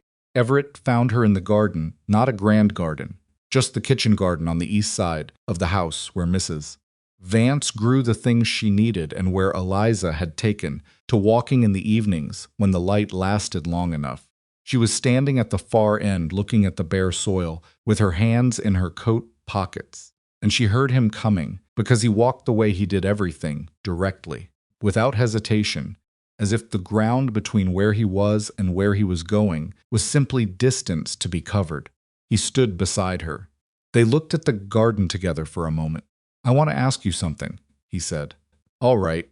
I want to ask you to stay." He paused. "Not as a companion. Not as I want to ask you to marry me." She had known it was coming. In the way you know a storm is coming from the quality of the air before the clouds arrive. Knowing it was coming did not make it simple. Everett, she said. I know, he said. I know what I am, what I've been. I know the accounting doesn't add up in the obvious ways. It's not that. Then what is it? She turned and looked at him. He was looking back at her with the direct, unmanaged expression he had when he'd decided to stop performing competence and just be the man who needed an answer. That I want to be sure, she said, that this is real and not. She stopped, looking for the right words and finding only honest ones. When Jonas died, I had nothing, and you gave me a roof and work, and you've been decent, better than decent. And I want to be sure that what I feel isn't just gratitude, he said. Gratitude, or relief, or the fact that your daughter loves me and I love her, and I don't want to lose her. He was quiet for a moment. Those are real things, he said. Those are not nothing. I know. But they're not enough by themselves. He nodded. He did not argue with this, which she noted. He was a man who argued when he thought he was right, and his not arguing meant he understood the distinction she was drawing. It would be enough, he said. Time, she said. A little more time and honesty. We're good at that by now. He looked at her for a moment. Then he nodded once, the way he nodded when he'd accepted a term in a negotiation he considered fair. All right, he said. They walked back inside. The honesty Eliza had asked for arrived 2 weeks later in a form she had not expected. She was in the East Wing. She had not gone there deliberately. She had been looking for a particular type of thread, she thought. She remembered seeing in a storage chest. And one room had led to another, and she found herself in the part of the house that had been closed for 2 years, standing in what was clearly Margaret's sitting room. It was not dramatic in the way of abandoned rooms in stories. Furniture was covered in white cloth, and there was a thin layer of dust on everything, and the light came in at the particular angle of a winter afternoon, through windows that had not been opened in 2 years. Books on a shelf. There were several framed drawings Nora's, clearly, from when she was very small, the kind of abstract urgent drawings small children make when they are trying to get the world onto paper. There was a work table in the corner with a piece of unfinished embroidery still in its frame. Eliza stood in the middle of this room and felt something she would have struggled to name. Not intruding exactly, not grief for someone she hadn't known, something more like recognition. The room was the room of a woman who had been good at things, good at making a place feel like it was inhabited by someone specific, good at the kind of ordinary domestic artistry that everyone takes for granted and nobody praises enough. She heard a step in the doorway. Everett stood there. He had found her the same way she had found the room, following a thread. His expression was the one he had when something caught him unprepared. I didn't mean to come in here, Eliza said. I know he came into the room. He stood looking at the draped furniture and the drawings on the wall with the look of a man who has been avoiding a place for a long time and has now arrived there. I haven't been in here since. You don't have to explain. I want to. He looked at the embroidery on the work table. She was halfway through that when she got sick. She kept saying she'd finish it when she was better. He was quiet. She didn't get better. Eliza said nothing. She had learned when to let silence do its work. I shut this wing because I couldn't opt. I told myself it was practical, that there was no reason to heat unused space. That was true, but it wasn't the reason, I know, Eliza said gently. He looked at her across the covered furniture and the dust and the light. I don't know how to do this without feeling like he struggled for the word, like I'm erasing her, or replacing her, or deciding she mattered less. She doesn't matter less, Eliza said. She's Nora's mother. She's the woman who lived in this house and made it into something. She matters. She paused. You can love what was and also want what might be. Those aren't in competition. He looked at her. That's what you told Nora. True for all of us. He was quiet for a moment. He went to the embroidery frame and looked at the unfinished work, some kind of garden scene, flowers half filled in, the outlines of others waiting. He touched the edge of the frame carefully, the way Nora had touched Eliza's quilt the first afternoon. I was not a good husband, he said. I was not bad to her, but I was absent, even when I was there. The business. The land. I was always elsewhere. He set down the frame. I didn't understand what I had until it was over. Most people don't, Eliza said. That doesn't make it better. No, but it makes it human. She looked at him steadily. You could spend the rest of your life carrying that, or you could carry it like the rest of it, honestly, without making it the only story. He turned and looked at her. You say things very plainly, he said. I've learned that plainly is faster. Something moved in his face, not quite a smile, but the cousin of one. I notice you're still here, he said. In the wing you didn't mean to come into, standing in my wife's room. I am, she said. And you don't look like you're going to leave. I'm not, she said. He was quiet for a moment, and then he said, so, more quietly, does that mean? It means, she said carefully, that I've had enough time, and that I'm sure. She held his gaze. I didn't want to be sure because it was convenient, or because I was frightened, or because Nora loves me, though Nora does love me and I love her. I wanted to be sure because it was true. She paused. It's true. He crossed the room. He stopped in front of her, close enough that she could see the particular lines of his face, the ones that had been put there by years and weather, and a grief he was still in the process of learning to carry without putting everything else down. He said yes? She said yes. He did not do anything dramatic. He took her hand, both of them, looking at the joined thing, her worn hand in his larger one, both of them marked by work and weather, and the particular wear of people who have used themselves hard and meant it. Then Nora appeared in the doorway. She stood there in her socks, with her rabbit under her arm, and she looked at her father, holding Eliza's hand in her mother's sitting room, and her face went through something complicated that they both watched carefully. Nora, Everett said. I followed you, she said to both of them. I wanted to know where you went. Eliza looked at the child. Come in, she said. It's all right. Nora came in. She stood in the middle of the room and looked around at her mother's things, the drawings, the books, the embroidery in its frame. She had not been in this room in 2 years either. Eliza watched her face and saw the same complicated thing moving through it that moved through Everett's grief that had become familiar enough to be, if not comfortable, at least navigable. Nora walked to the shelf and looked at the books. She ran her finger along their spines. Mama used to read to me in here, she said. Did she? Eliza said. At night, she'd sit in that chair. She pointed to the cloth-covered armchair in the corner, and I'd sit on her lap and she'd read. She looked at the chair. Can we uncover it? Everett looked at Eliza. Eliza looked at Everett. He went to the chair and pulled the cloth off and folded it and set it aside. The chair was blue velvet, slightly worn on the arms. It was an ordinary, good chair. It was a chair that had held a woman reading to her daughter, and now it was just the chair, and that was all it needed to be. Nora went and sat in it. She sat the way children sit in chairs that are too big for them, earnestly slightly swallowed by it, legs dangling. Put her rabbit on her lap and looked around the room and seemed to be deciding something. Can I come in here sometimes? She said. To remember her? Always, Everett said. His voice was not quite level. Nora nodded. She looked at Eliza. Are you going to be my... She stopped. She was working through something with her usual deliberate care. What are you going to be? Eliza came and crouched in front of the chair, bringing herself level with the child. She thought about how to answer this honestly. I'm going to be the person who loves you, she said, and lives here, and teaches you to sew and tells you when you're pulling the thread too tight. I'm not going to be your mother. Your mother was your mother. But I can be mine, whatever that means. We can figure out what to call it. Nora thought about this for a serious moment. Eliza, she said finally. What? That's what I'll call you, just Eliza. Eliza nodded. That's my name. I know, Nora said.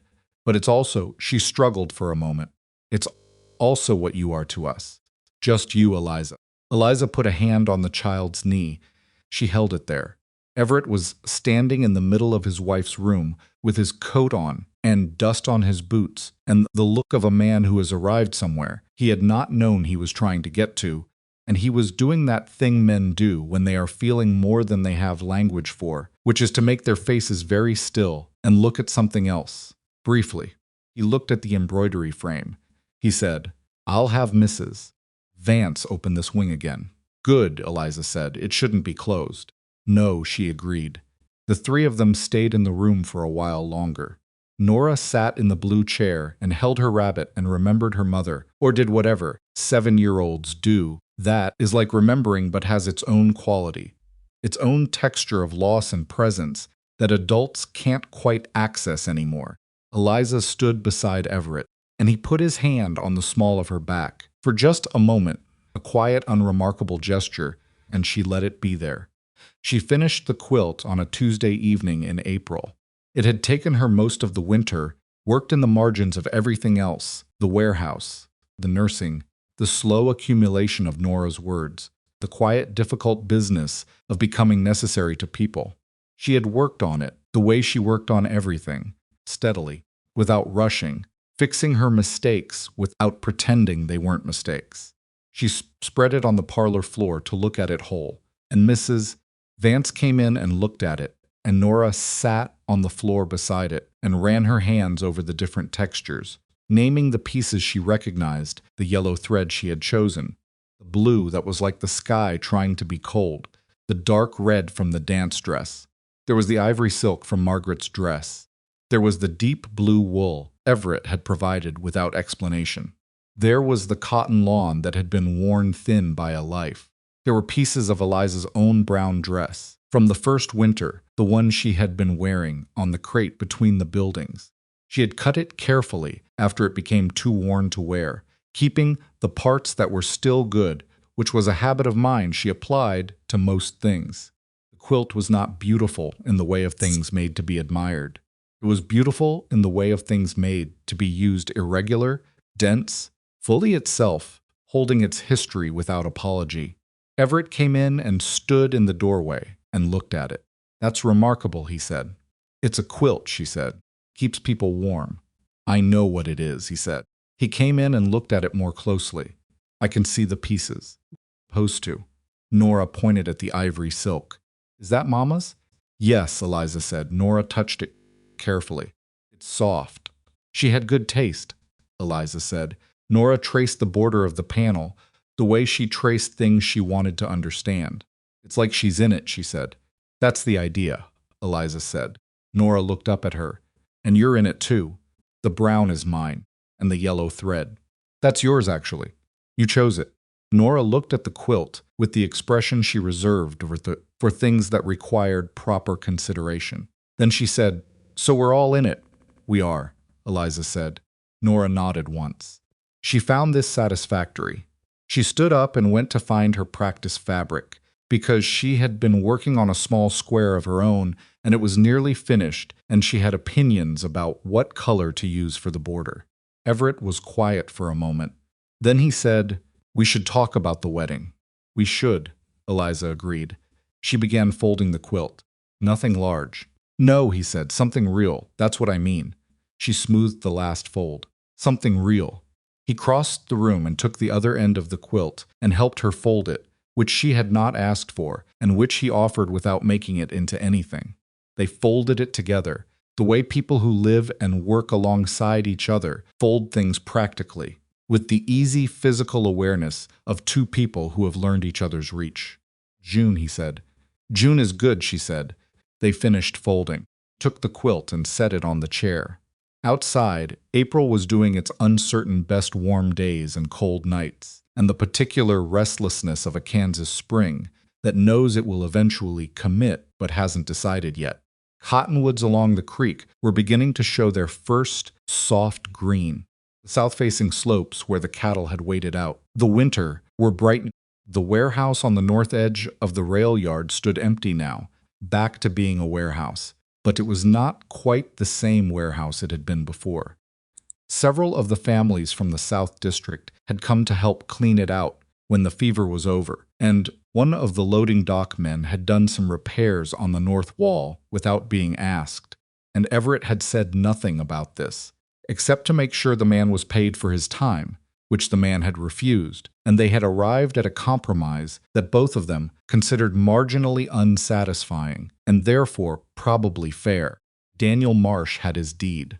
The Henderson family in Nebraska had received a letter and a bank draft that had required 2 follow-up letters before they believed it was real.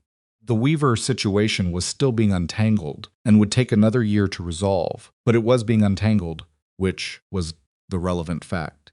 Raymond Pratt had left the Abilene Merchants Bank in March under circumstances that were described publicly as a difference of professional opinion with the board of directors, and which were understood privately to be the consequence of several things coming to light that Pratt had preferred remain in the dark. Chester Hale was still the mayor and would be for some time, but he had stopped making remarks in public about Eliza Mercer, and his remarks in private had, by all available evidence, also become more measured. Cost of being obviously wrong in a small town, when the wrongness has been witnessed by enough people, is slow and cumulative and not to be underestimated. None of this was tidy. None of it resolved into a clean line. People who had been harmed were not made whole. The grief that had accumulated in the coal house over 2 years did not disappear. Eliza still missed Jonas sometimes with a particular sharp quality, usually when something reminded her of his specific way of being in the world, his handwriting, the way he held a pen, phrase she'd used so often with him that using it now felt like finding someone else's photograph in her pocket. But something had changed, and the change was real. She sat in the kitchen that evening after Nora was in bed, and after Everett had gone to his study with the letter he was writing to the Henderson family in Nebraska. She sat at the kitchen table with a cup of tea and the comfortable mundane evidence of an occupied house missus.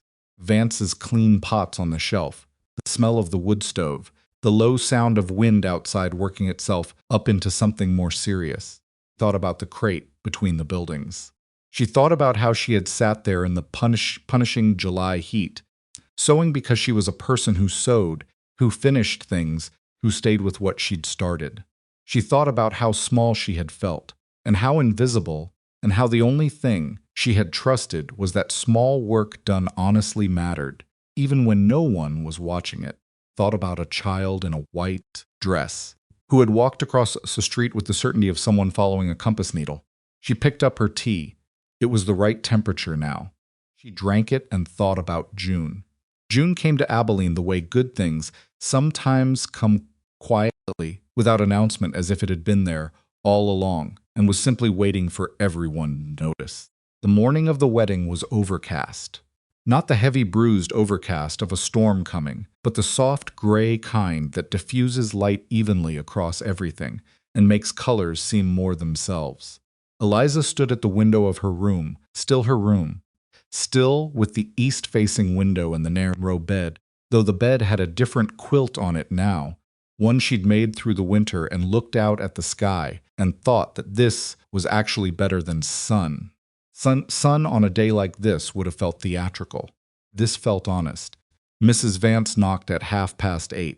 She came in with coffee and a pressed dress draped over her arm, Eliza's good blue dress, the one she'd been wearing the day Nora had walked across the street. Eliza had washed it carefully and mended the seam at the left shoulder that had been fraying since December, and Mrs. Vance had pressed it without being asked, which was the kind of thing Mrs. Vance did when she approved of something but was not going to say so directly. "There are people already arriving," Mrs. Vance said. "How many?" "More than you'd expect." She set the coffee on the table. "Martin Gould is here. His wife, Ruth Oakes. The Marsh family came in from the north. I saw Daniel Marsh shaking hands with Mr. Cole in the yard." Eliza turned from the window. "Daniel Marsh came." "He did." Mrs. Vance smoothed the sleeve of the blue dress. "He brought his wife and both his boys." Eliza thought about that for a moment, about what it cost a man like Daniel Marsh to come to the wedding of the man who had taken his land, even a man who had since given it back, about the particular quality of forgiveness that shows up not in words, but in the act of getting dressed and driving a wagon to someone's yard on a June morning. "That means something," Eliza said. "It does, Mrs." Vance agreed. She was quiet for a moment, straightening things that did not need straightening. Then she said, "You've been good for this house." It was the most direct thing Mrs. Vance had ever said to her. Eliza recognized it for what it was, not a small thing from this woman, not a small thing at all. "This house has been good for me," Eliza said. Mrs. Vance nodded once. She left the coffee and went back downstairs, and Eliza drank her coffee at the window and watched abilene accumulate in the yard below. Nora had been awake since before dawn. Eliza knew this because she had heard the small, careful footsteps in the hallway at 5 in the morning and had lain still listening to them back and forth, the sound of a child working through something too large for sleep. She had not gone out. She had let the child work. At 9 o'clock, Nora appeared in Eliza's doorway, in her good dress pale green with white trim, chosen by herself from 3 options Mrs. Vance had presented, with her hair braided imperfectly and her rabbit under her arm, and the expression of someone who has arrived at the edge of something significant and is not entirely sure how to proceed. "I did my own braid," she said. "I see that. It's crooked. A little." Nora came in and sat on the bed, in the same place she had sat the first night she'd come to find Eliza in this room, 9 months ago, watching her unpack sewing supplies with the intent focus of a person cataloging something important. She sat with her hands in her lap, not fidgeting, which meant she was thinking. "I have something to ask you," she said. "Ask it," Eliza said. Nora looked at her rabbit. She had been working up to this. Eliza could tell by the careful quality of her stillness. "If you're married to Papa," she said, "does that mean you have to love him more than me?" Eliza turned from the mirror where she'd been pinning her hair. She looked at this child 7 years old now, taller than she'd been in July, speaking in full sentences with the particular careful precision of someone who had learned that words mattered and used them accordingly. "Where did that come from?" she said. "I was thinking about it," Nora said. "Tonight and this morning." She paused. "Love is, I wasn't sure if there was enough. If you used some on Papa, if there was still the same amount for me." Eliza came and sat beside her on the bed. She thought about how to say this right. Not the easy, reassuring version that slid past the real question, but the true answer. "I'm going to tell you something your mother knew," she said, "because she had you, and having you is how she learned it." She paused. "Love doesn't divide. It multiplies. When you love more people, you don't have less, you have more. Because loving someone teaches you how to love better. You get bigger at it." Nora considered this with her usual seriousness. "Is that actually true?" she said. "Or are you just saying it?" Eliza almost smiled. This was the child she had come to know, the one who pushed past the comfortable answer to find the true one. "It's what I've found to be true," she said. "Not because anyone told me, because I've lived it." She paused. "I loved Jonas. He died, and I thought the loving part of me had gone somewhere I couldn't reach anymore. And then you walked across the street and held my dress, and something opened back up." She looked at Nora, not less than before. "Different, more. Because of you." Nora was quiet for a long moment. "And Papa? And your father?" "Yes." Nora thought about this. She turned her rabbit over in her hands, examining the worn ear, the way she examined things she was serious about. "Okay," she said finally. "Okay, I believe you." She slid off the bed and stood up straight in her crooked braid and her green dress. "Can you fix my hair?" Eliza fixed her hair. The ceremony was held in the yard, under the cottonwood that stood at the east edge of the property, not because it was a particularly beautiful tree, though it was decent enough, but because Nora had said that was where it should be, and no one had disagreed with her. There were perhaps 60 people. Eliza had not expected 60. She had expected the small gathering. She and Everett had discussed neighbors, the people from the warehouse. A few of Everett's business associates who had survived the reshaping of his reputation with their own intact. 60 was more than that. The Gould family. Ruth Oakes with her husband and her youngest daughter. 3 of the women who had come to nurse in the warehouse and whom Eliza had not seen since it closed. The Marsh family, Daniel Marsh standing with his arms folded, and an expression that was not warm but was present, which she understood. 2 families she didn't recognize, who, she later learned, were from the South District and had heard the story from their neighbors and had come because they wanted to. The minister's wife, who had received her quilt and paid the remaining 50 cents, and had apparently told several people about it. Clara from the sewing commission 2 counties over, who had driven half a day, and Chester Hale, standing at the edge of the gathering with his wife, who had an expression of mild surprise at her own presence there, which Eliza found the most honest thing Chester Hale had ever presented. Everett came and stood beside her under the cottonwood. He was wearing his good coat, but no hat, which was unusual, and he had the particular expression of a man who has decided something fully and is at peace with the decision. He looked at her and didn't say anything, because there was nothing that needed saying in that moment that wasn't already visible. The justice of the peace spoke the simple words. Everett said his. Liza said hers clearly, without rushing, looking at him. Nora stood beside them holding a small bunch of prairie wildflowers, tied with a strip of Rabrick ivory silk from the border of her mother's piece of the quilt. This had been her own idea. She had cut the strip herself with Eliza's good scissors, carefully, and tied it around the flower stems in a bow that was imperfect and entirely intentional. When the words were done, and Everett took Eliza's hand, Nora slipped her free hand into Eliza's other one.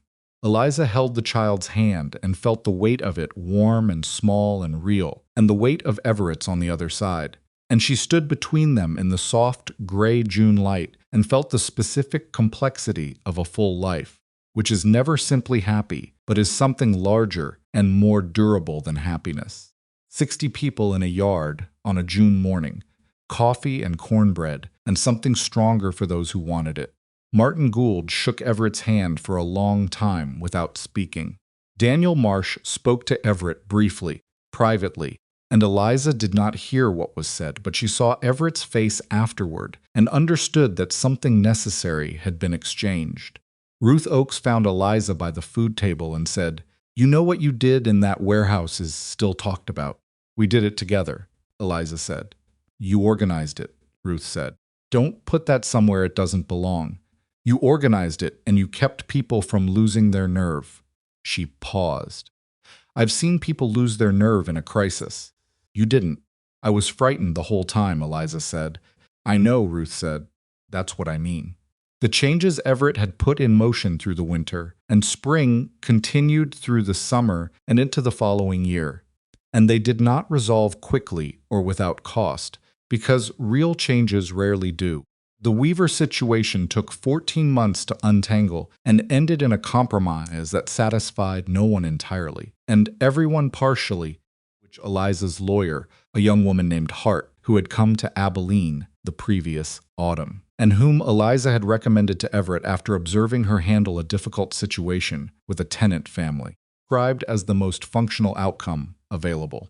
The Henderson family in Nebraska wrote back eventually, a letter that was short and formal, and accepted the bank draft without further comment, and Everett read that letter twice and then put it in his desk and did not speak about it, which Eliza understood was his way of carrying something.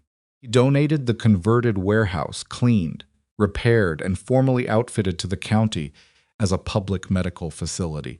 He funded the salary of a doctor for 2 years, during which time the county found its own means to continue, and the facility that eventually grew from it treated several hundred families in its first decade, including, in the winter of 1879, fever outbreak that was handled in the first week rather than the third, because there was already a place and a procedure and people who knew what to do.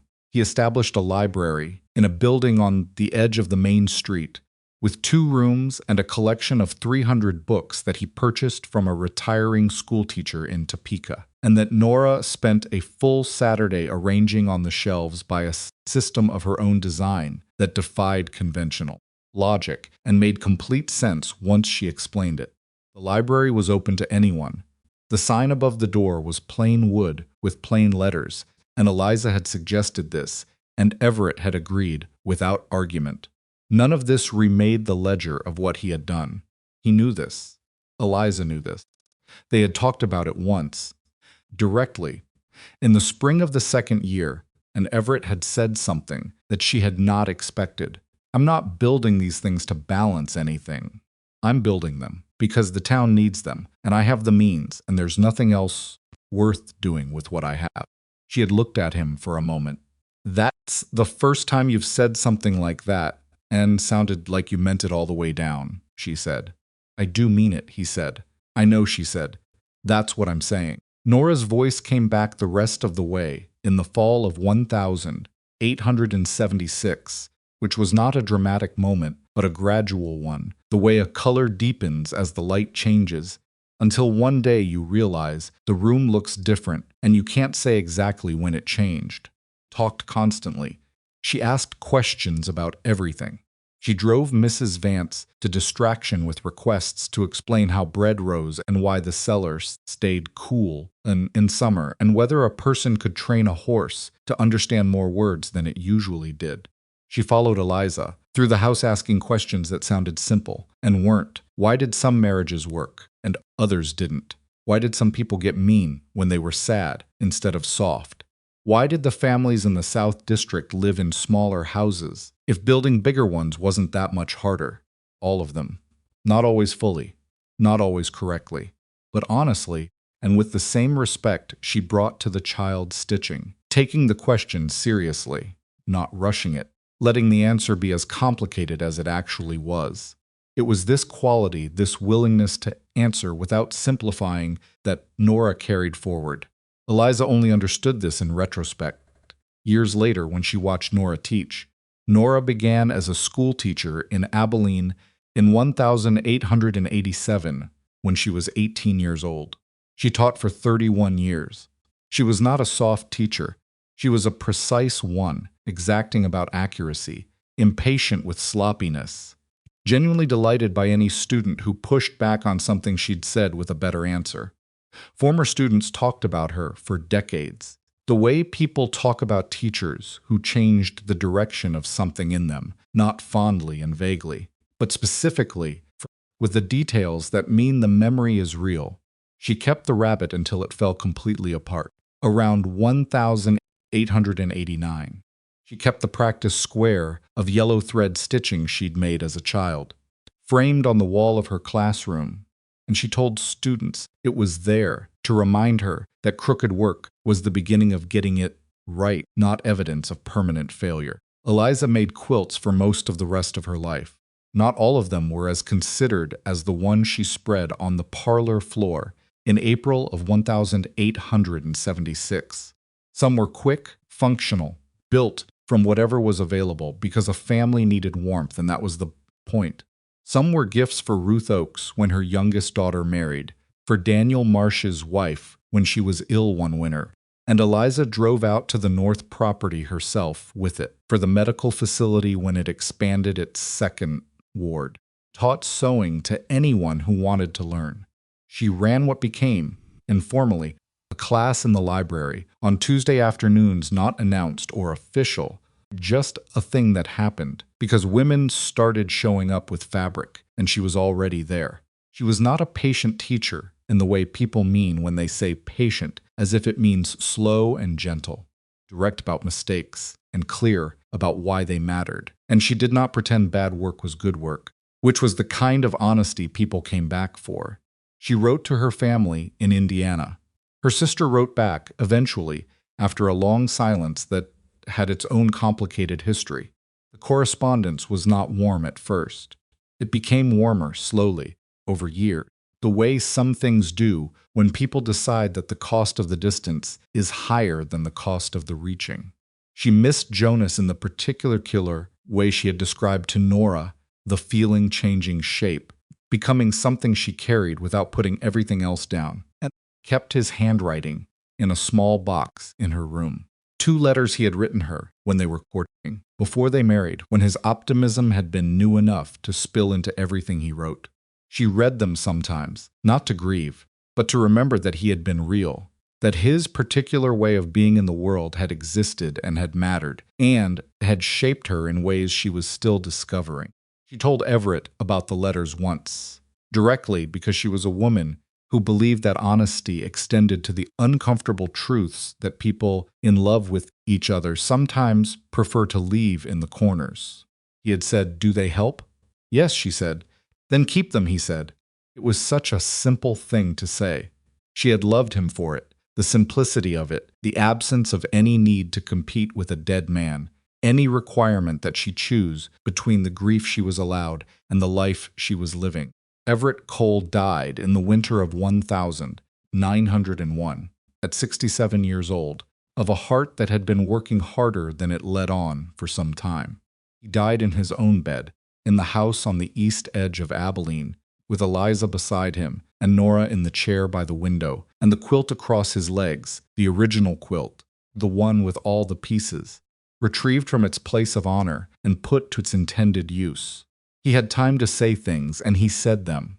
He was not a man who had ever been comfortable with declaration, and dying did not entirely change that, but it loosened something. He told Nora that she was the best evidence he had that he had done something right with his life.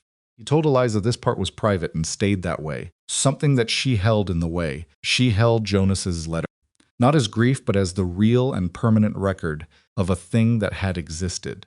He died with the particular dignity of a man who has come to terms with himself, which is not the same as a man without regret.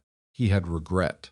He had carried it honestly and done what he could with it, and had, by the end, found a way to hold it alongside the rest, the warehouse, the library, the letters to Nebraska, the Tuesday that Daniel Marsh came to his yard in June, the blue velvet chair uncovered in the east wing, the sound of a child's voice returning to a house that had been too quiet.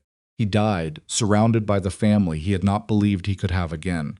He was right that he couldn't have the one he'd lost. He had gotten a different one, assembled from grief and stubbornness and a compass needle of a child who had walked across a street on a July afternoon and known something her father didn't yet. The quilt went to the library the following spring. Nora brought it. She carried it in herself on a Tuesday morning, folded carefully the way Eliza had taught her, matching the pieces, smoothing the seams, treating it with the matter-of-fact respect you give to something that has earned its weight. She placed it in the display case that had been built for it in the front room, under glass that protected it from dust and light and the hands of people who wouldn't know not to pull at the threads. Eliza came with her. She stood in the library and looked at the quilt through the glass, all its pieces visible, all its wear marks and irregular seams, and the places where the stitching was tighter, and the places where it had been done fast, with less careful attention, because there had been other things pressing, the yellow thread that Nora had chosen because she liked the color, the ivory silk and the blue wool and the cotton worn thin by washing, dark red from the dance dress, the brown from the crate between the buildings, full life spread under glass. Not a perfect life, a real one. "It looks different in here," Nora said. "Everything does when you put it somewhere that says it matters," Eliza said. Nora was quiet for a moment. She was 32 years old.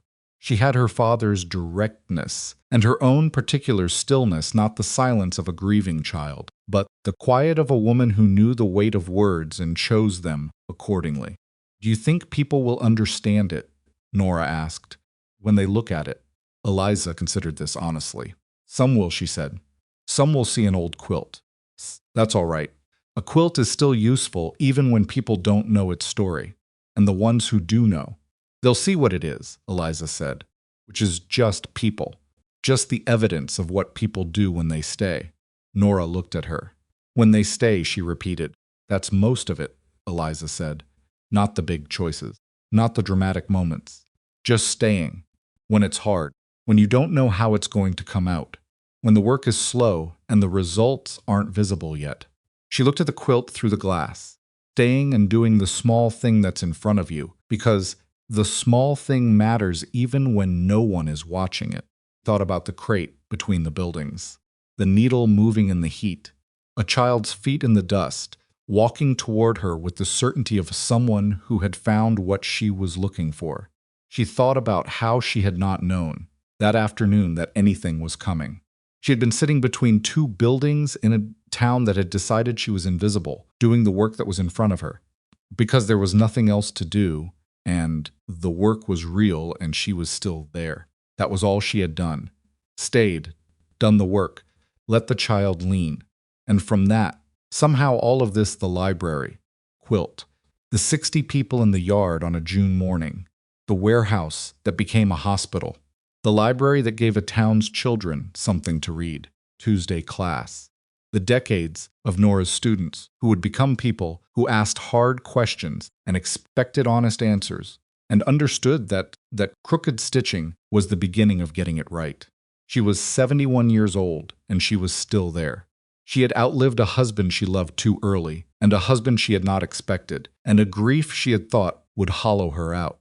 She had outlived the contempt of Chester Hale, who had died 4 years before, in the particular smallness he had always inhabited. She had outlived the version of herself who had nothing but her dignity and her sewing supplies and the stubborn conviction that small, honest work mattered. That conviction had turned out to be correct. It did not always look dramatic. It was sometimes very slow, but it held. Nora put her arm through Eliza's. They stood together in the library looking at the quilt. Outside, Abilene moved through its Tuesday morning wagons and voices, and the distant sound of the rail yard doing its ordinary business, the sound of a town living its life, imperfect and ongoing and entirely real. "Come on," Nora said. "I have class in an hour." "Go," Eliza said. "I'll stay a little longer." Nora looked at her. Something passed between them that did not require words, the particular understanding of two people who have shared a language longer than they can easily account for. "I know you will," Nora said. She kissed Eliza's cheek and went. Eliza stood alone in the library with the quilt. She stayed a little longer. That was what she had always done, stayed a little longer when the work was in front of her, and the staying was what was needed. It had not made her rich or famous or admired in the way that Abilene's powerful men had once considered worth admiring. It had made her something more durable than any of that. It had made her the woman the town remembered. Not because she had been exceptional, because she had been present. Because she had opened her arms on a July afternoon without knowing what would come of it, and she had let what came of it be real, and she had stayed with it through all of its weight and difficulty and imperfect beauty. The woman the town once ignored. The woman who taught the town slowly, without declaring it, by simply being what she was, that this was how love actually worked. Not in the grand gesture, not in the dramatic rescue, in the staying, in the quiet, daily, irreplaceable staying.